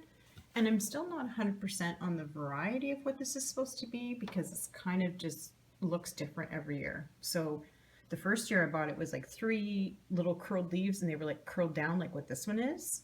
And then it started growing like kind of taller stalks. So I don't know what it is, and it's fine. It can do whatever it wants. So they're both in like little 4-inch pots.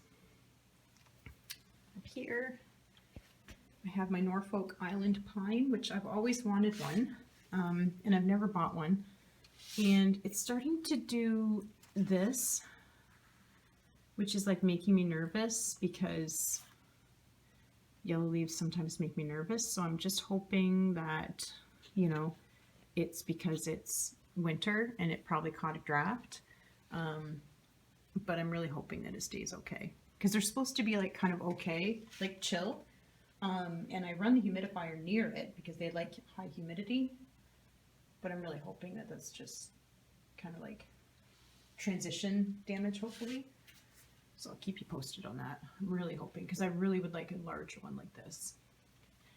And then I keep kind of showing you the corner of probably a plant that you're like, what are you doing? Why is it ugly? But it's not. This was not a rescue per se, but it was a 4 anthurium, and I think this is crystallinum, bundle for like, it was being auctioned off, and it was crazy like inexpensive for the amount that I got. And I said, sure, why not? Because I don't have fancy anthurium. This would be my first kind of fancy anthurium, and it's recovering well. The damage that was on the leaves when I had received it is stopped. I left it on just because it wasn't pest related, so like this crispy little bit here, and I didn't want to cause an open wound on the leaf, so I just left it. But when I first received them, I had to stake them because they were so floppy and everything else, but now they're standing tall and strong by themselves, and so I'm going to assume that root growth is happening. I'm running the humidifier for him and this guy, so I'm really hoping that it gets some new growth. I'm familiar with the Anthurium growth habit, so I know it's going to happen from down here, but I know roots have to grow first, so I'll keep you updated on that. Wouldn't that be epic if like all 3 of these plants like grew awesome and I had like this big giant plant that I like paid virtually nothing for? So that's that section. And I'm going to turn off the lights and show you my baking shelf. Kind of give you an overview of everything that's blocking my window.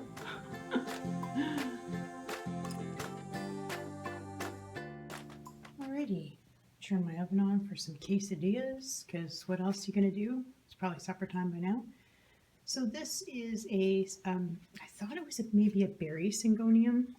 I got this for $1 in a 2-inch pot. He was on clearance because I guess they were clearing stuff out, and as you can see, he's quite a mess, and I love it. Gave him a little trellis because I wanted to try trellising a syngonium because I saw aerial roots and other people had said that they had a good experience with it. So, I mean, you know, again, the new leaves kind of come out this color and then they churn, and there's a little bit of coloration on the bottom, maybe not of this one. So this one, well, maybe just the midrib is kind of colored like that. And it's just one plant, and it kind of has just all kind of splayed out like that.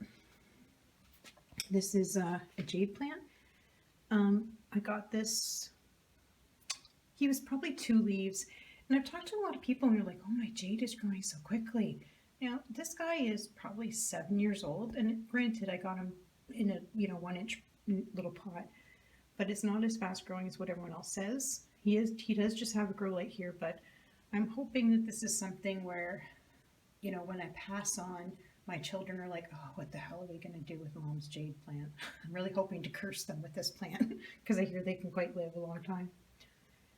This is my Starfish Sansevieria, starfish snake plant.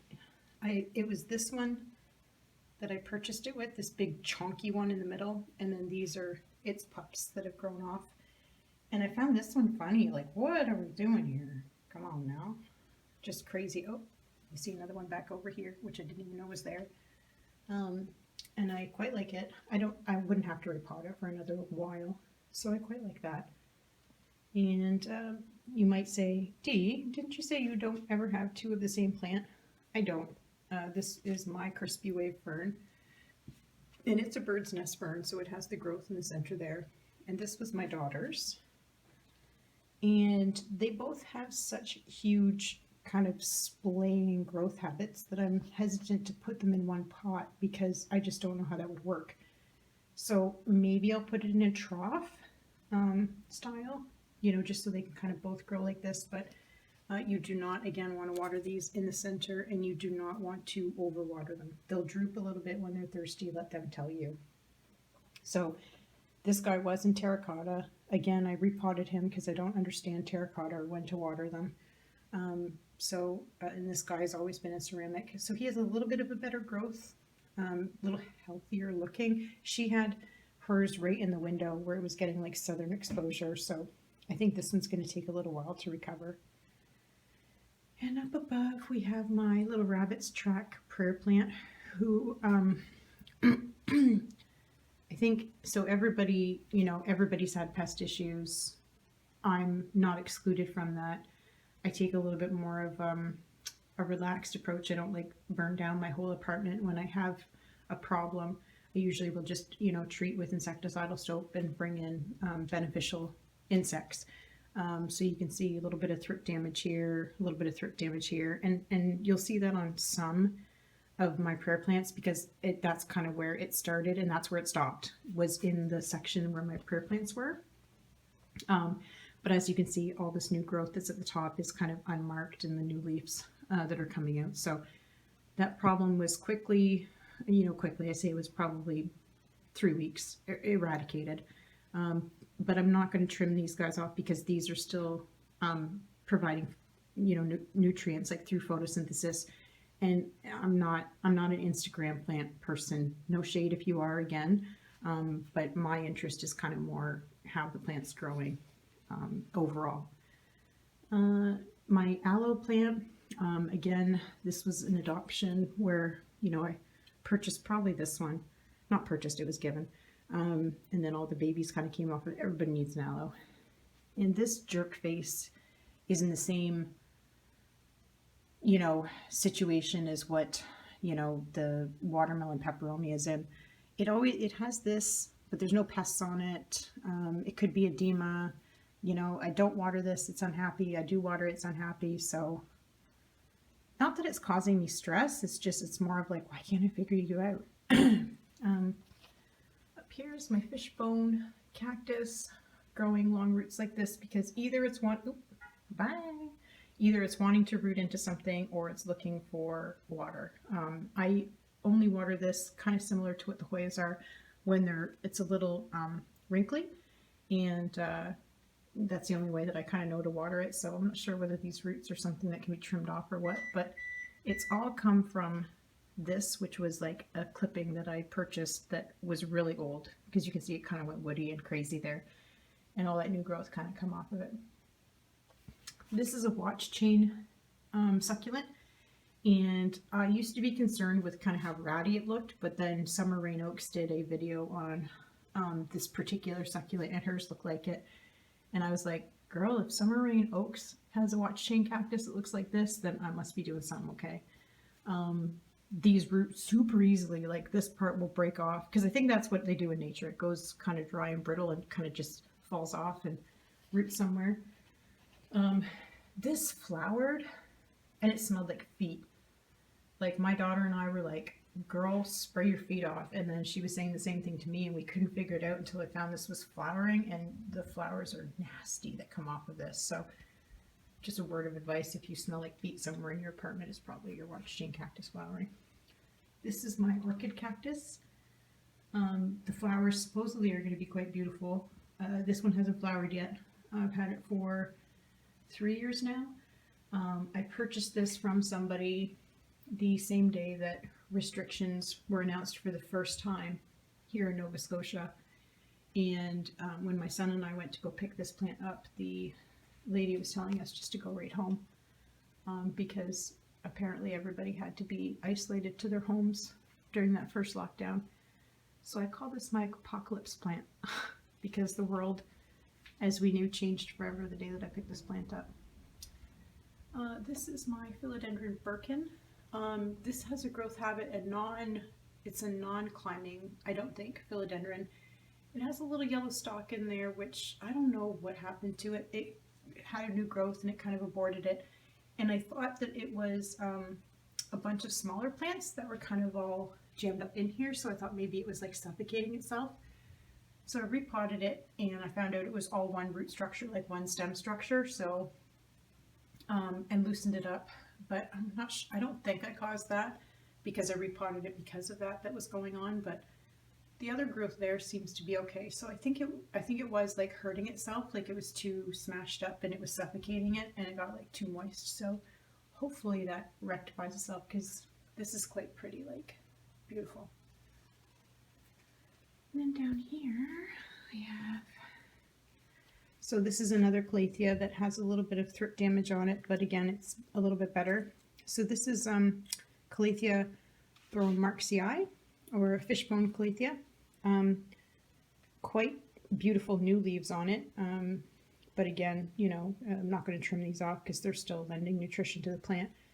But this was one of my favorites, and I found this at a Walmart at the outside plant section. So like where you would buy like your petunias and stuff like that. So don't overlook those sections, because I think this was like $8 or something, and they'll sell in specialty stores for 20 or more.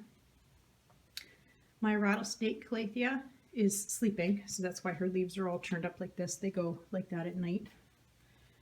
But this has been like one of the most relaxed prayer plants that I have, like underwater, overwater, like she's just chill.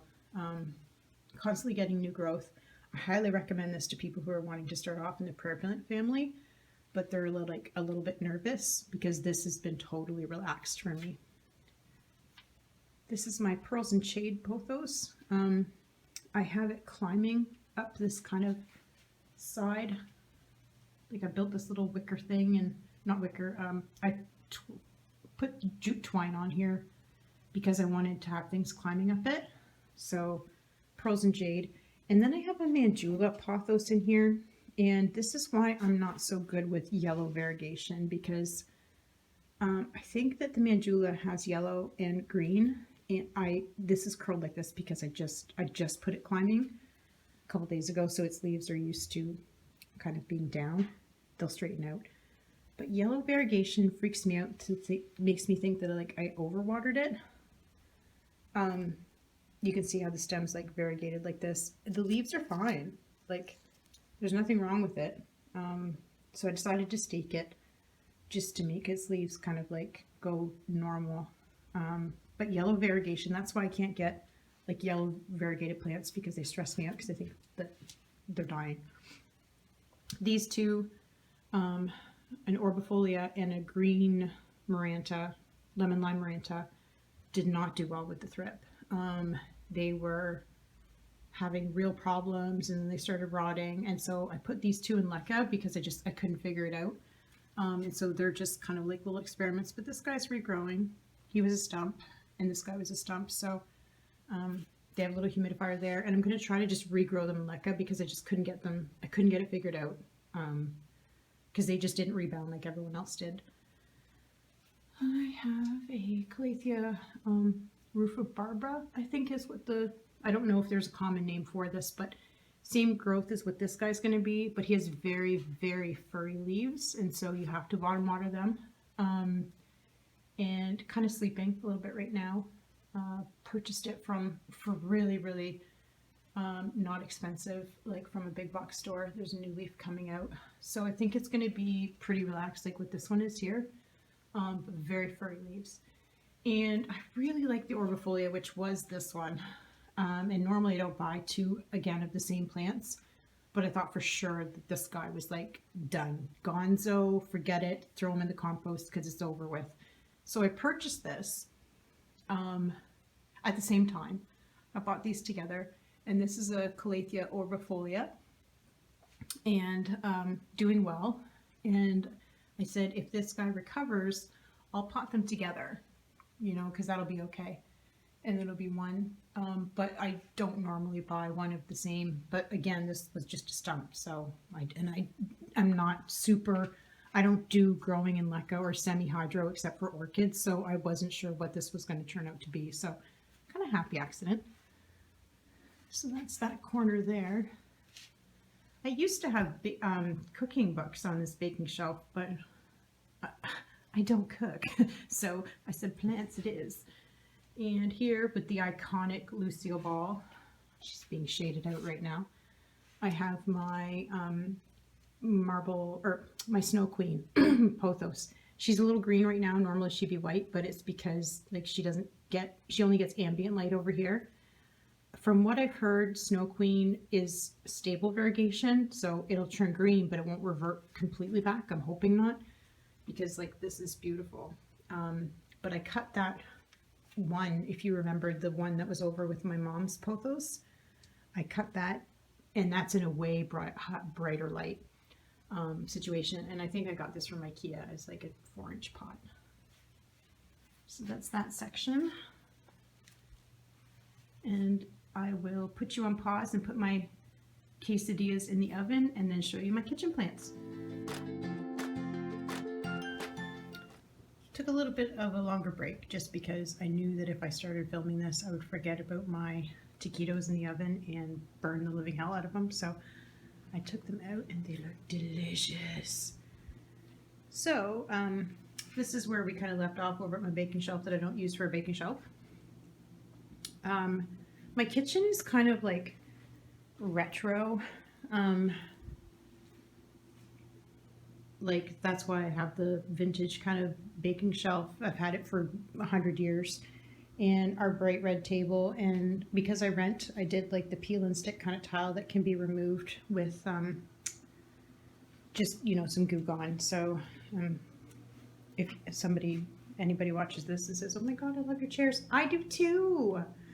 So my kitchen table, so these guys can be easily removed when we do have like Christmas dinners, or, you know, we have people over or anything, and they can just kind of be chucked in my bedroom or where else. So we do use this table.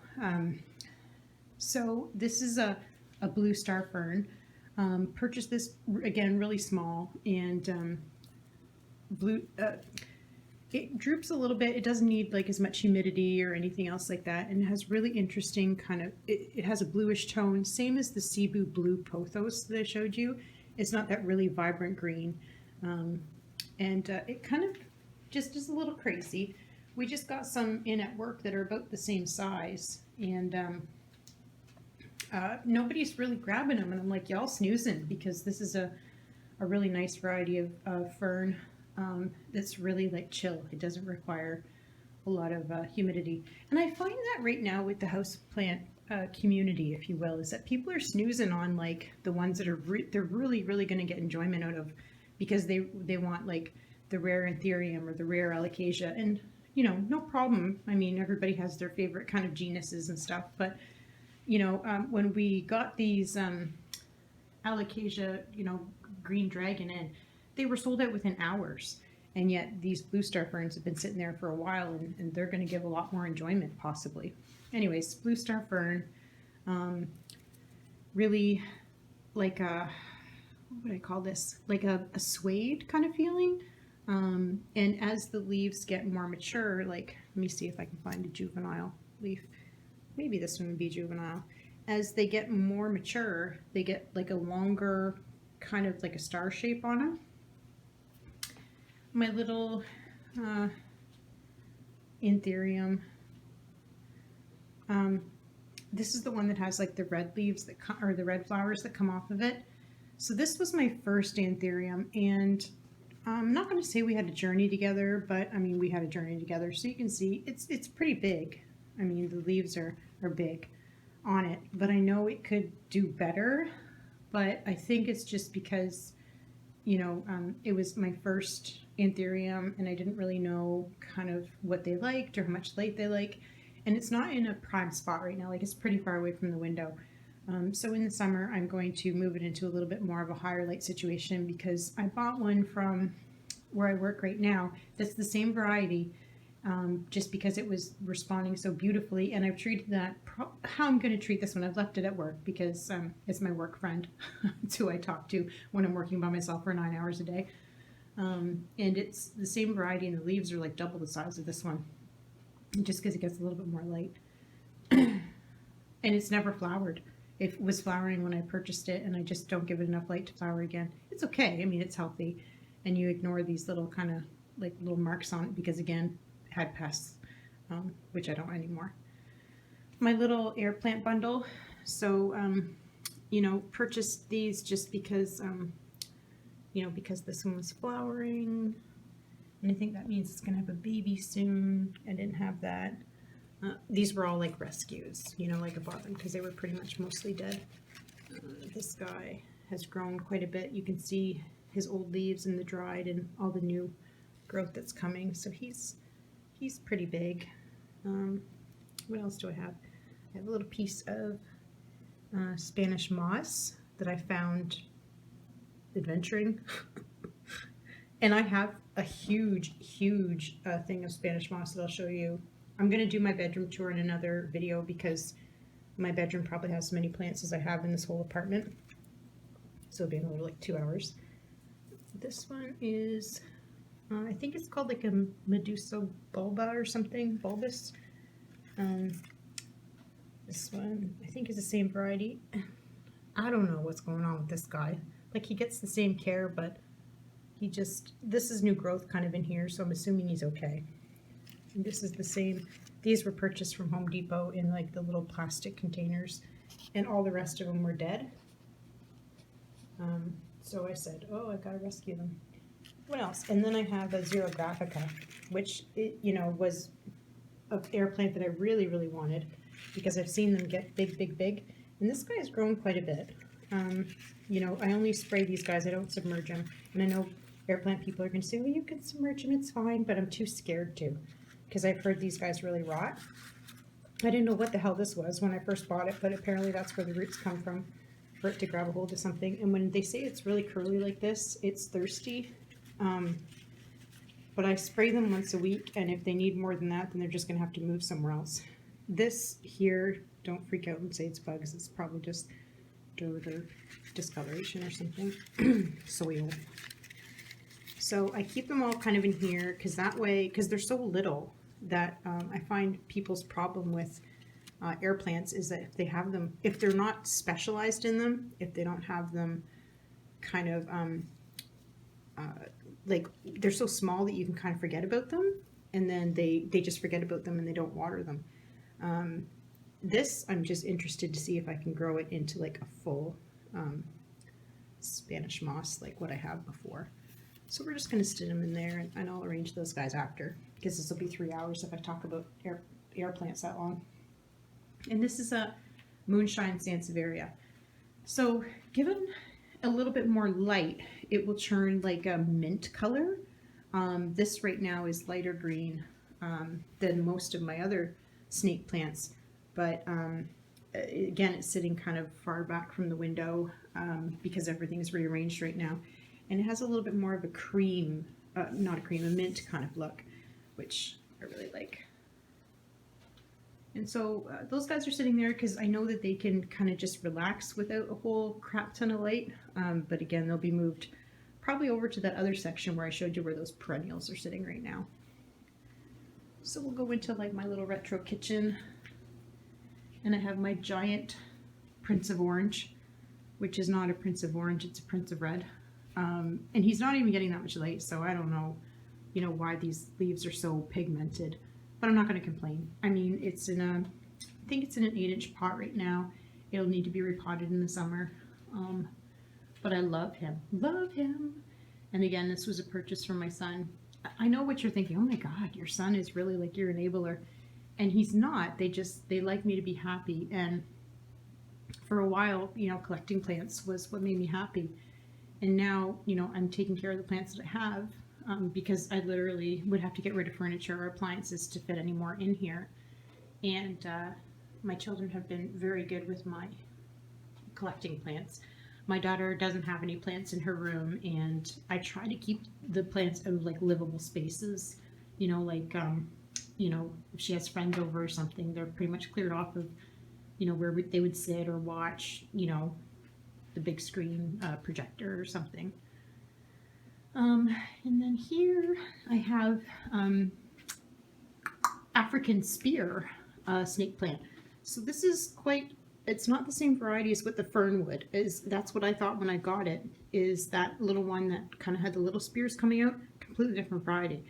And you'll see this for sale in the leaf, or the these leaves. Anyways, they'll be painted at the end. You'll see my beta. Hi, Smurf. Hi, Smurf.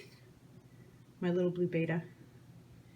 You'll see them painted like blue or pink or white at the ends, and I don't know why they do that. I don't think it's bad for the plant because it just maybe interferes with photosynthesis a bit, but these babies are growing like skinny, but then they'll just grow just as thick as what this is.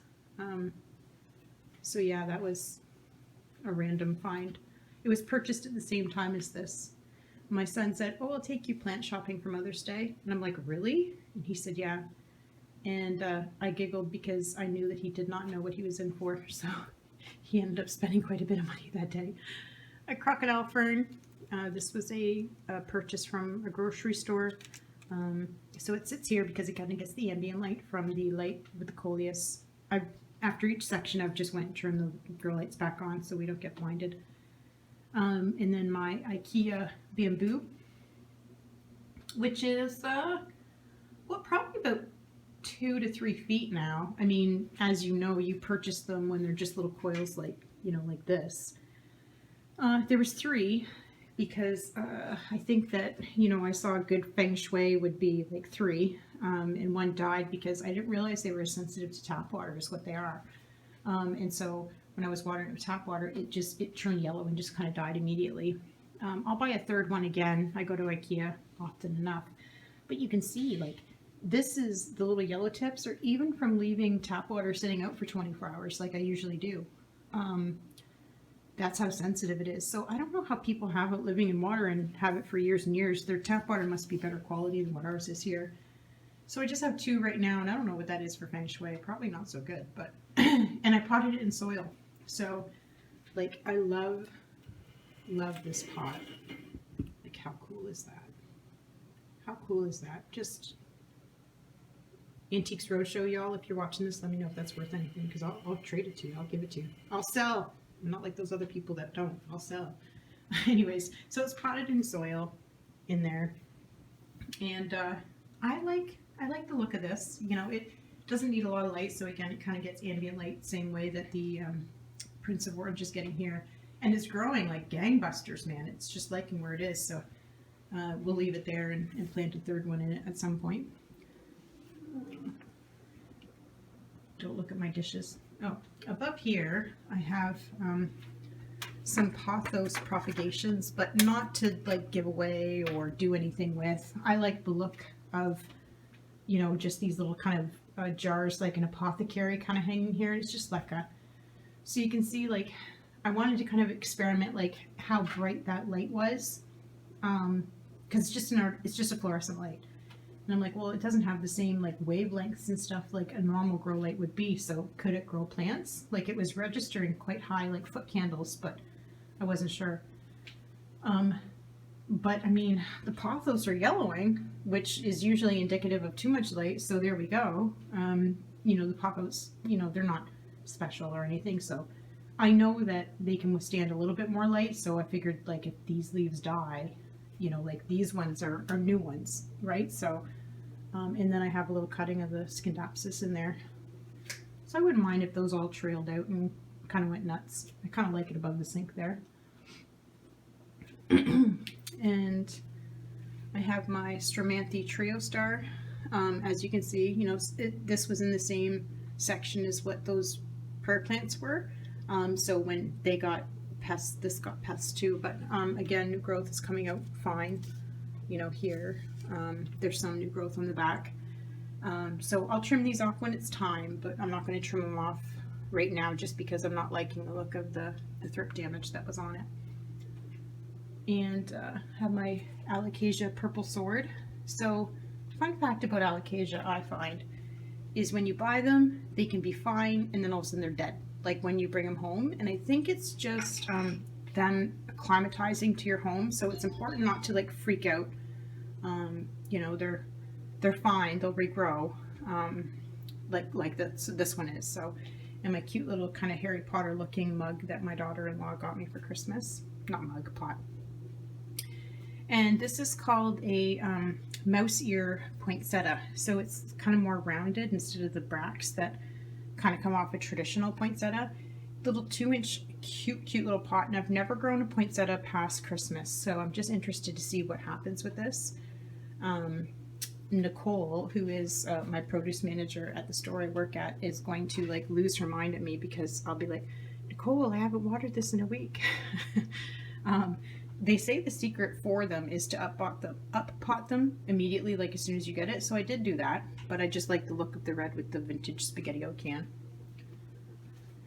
And that's that. And then whatever. Okay, let me turn this light off while we look at Fish's tank. Oh, I forgot to. This is Armin, and this is my daughter's beta. He's a half moon beta. So he's not he's a male as well, but he doesn't have the big swimmy fins like what Smurf does over here. It's probably time for them to go to bed, so I'll just turn that off. He's in there somewhere. So in the corner, I have a Christmas cactus propagation that I'm just experimenting with. I don't know if it'll do anything. This is the only, out of 3 cuttings, after I water propagated them and put them in soil, 2 of them died. And this is still quite firm, so I'm thinking that's probably going to be the only one that takes, and then I'll just give it away to somebody, because I have a old mature Christmas cactus. Fatsia japonica. So this is my second one of these plants.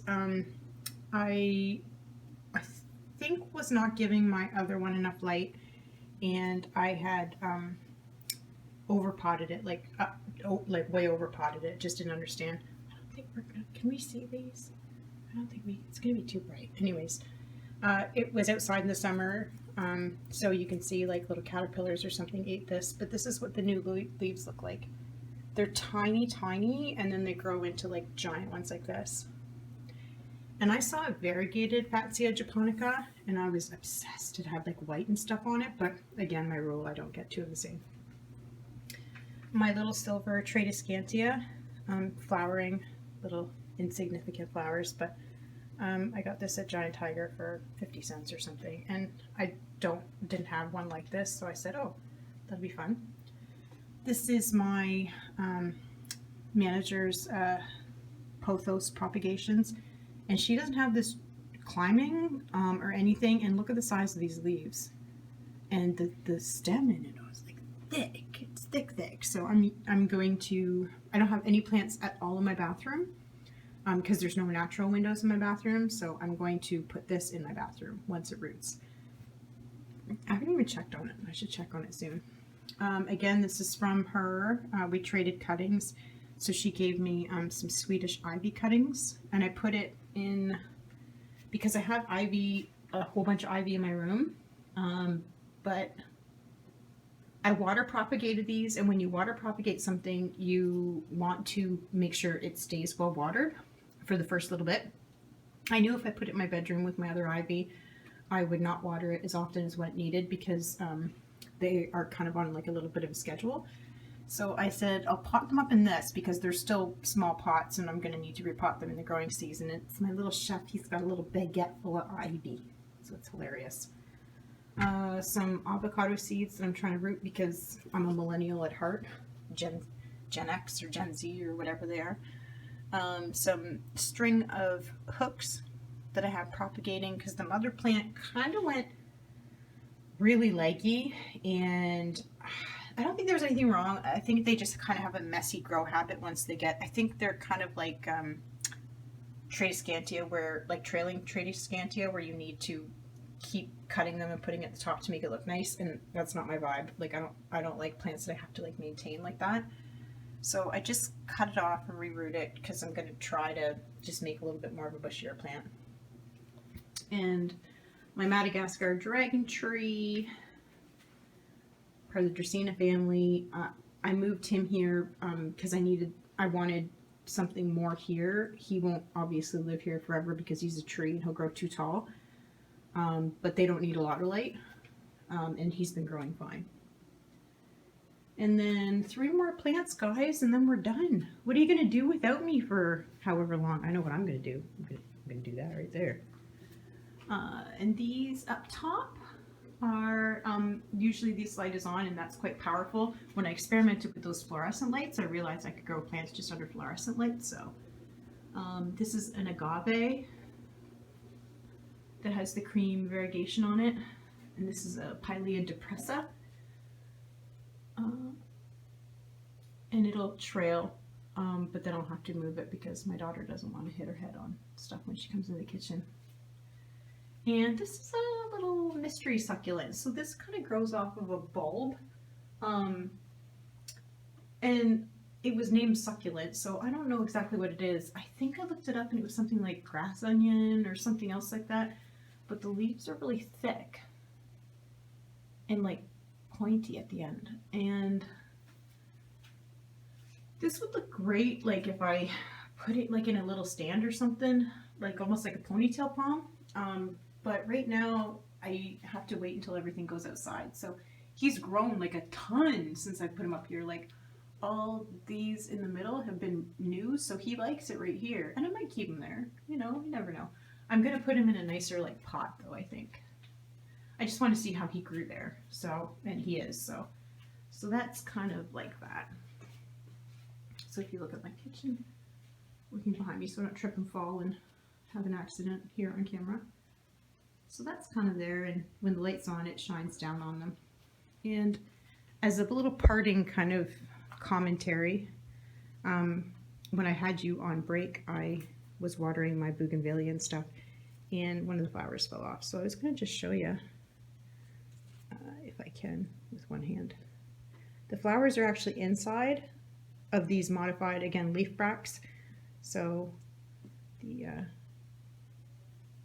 the little clusters are just kind of, these are just leaves. This is exactly what the leaves look like, and then the flowers are inside. So anyways, so that's what that looks like there, guys. So I mean, again, when you come into my home, you're like, oh my God, look at all the plants. And that's okay with me. So if you've liked this, it's been really fun talking to you guys. I think I'm going to do this again. If you like this, I'm going to be doing a bedroom tour. And again, it's going to be quite a bit because I have probably just as many plants in my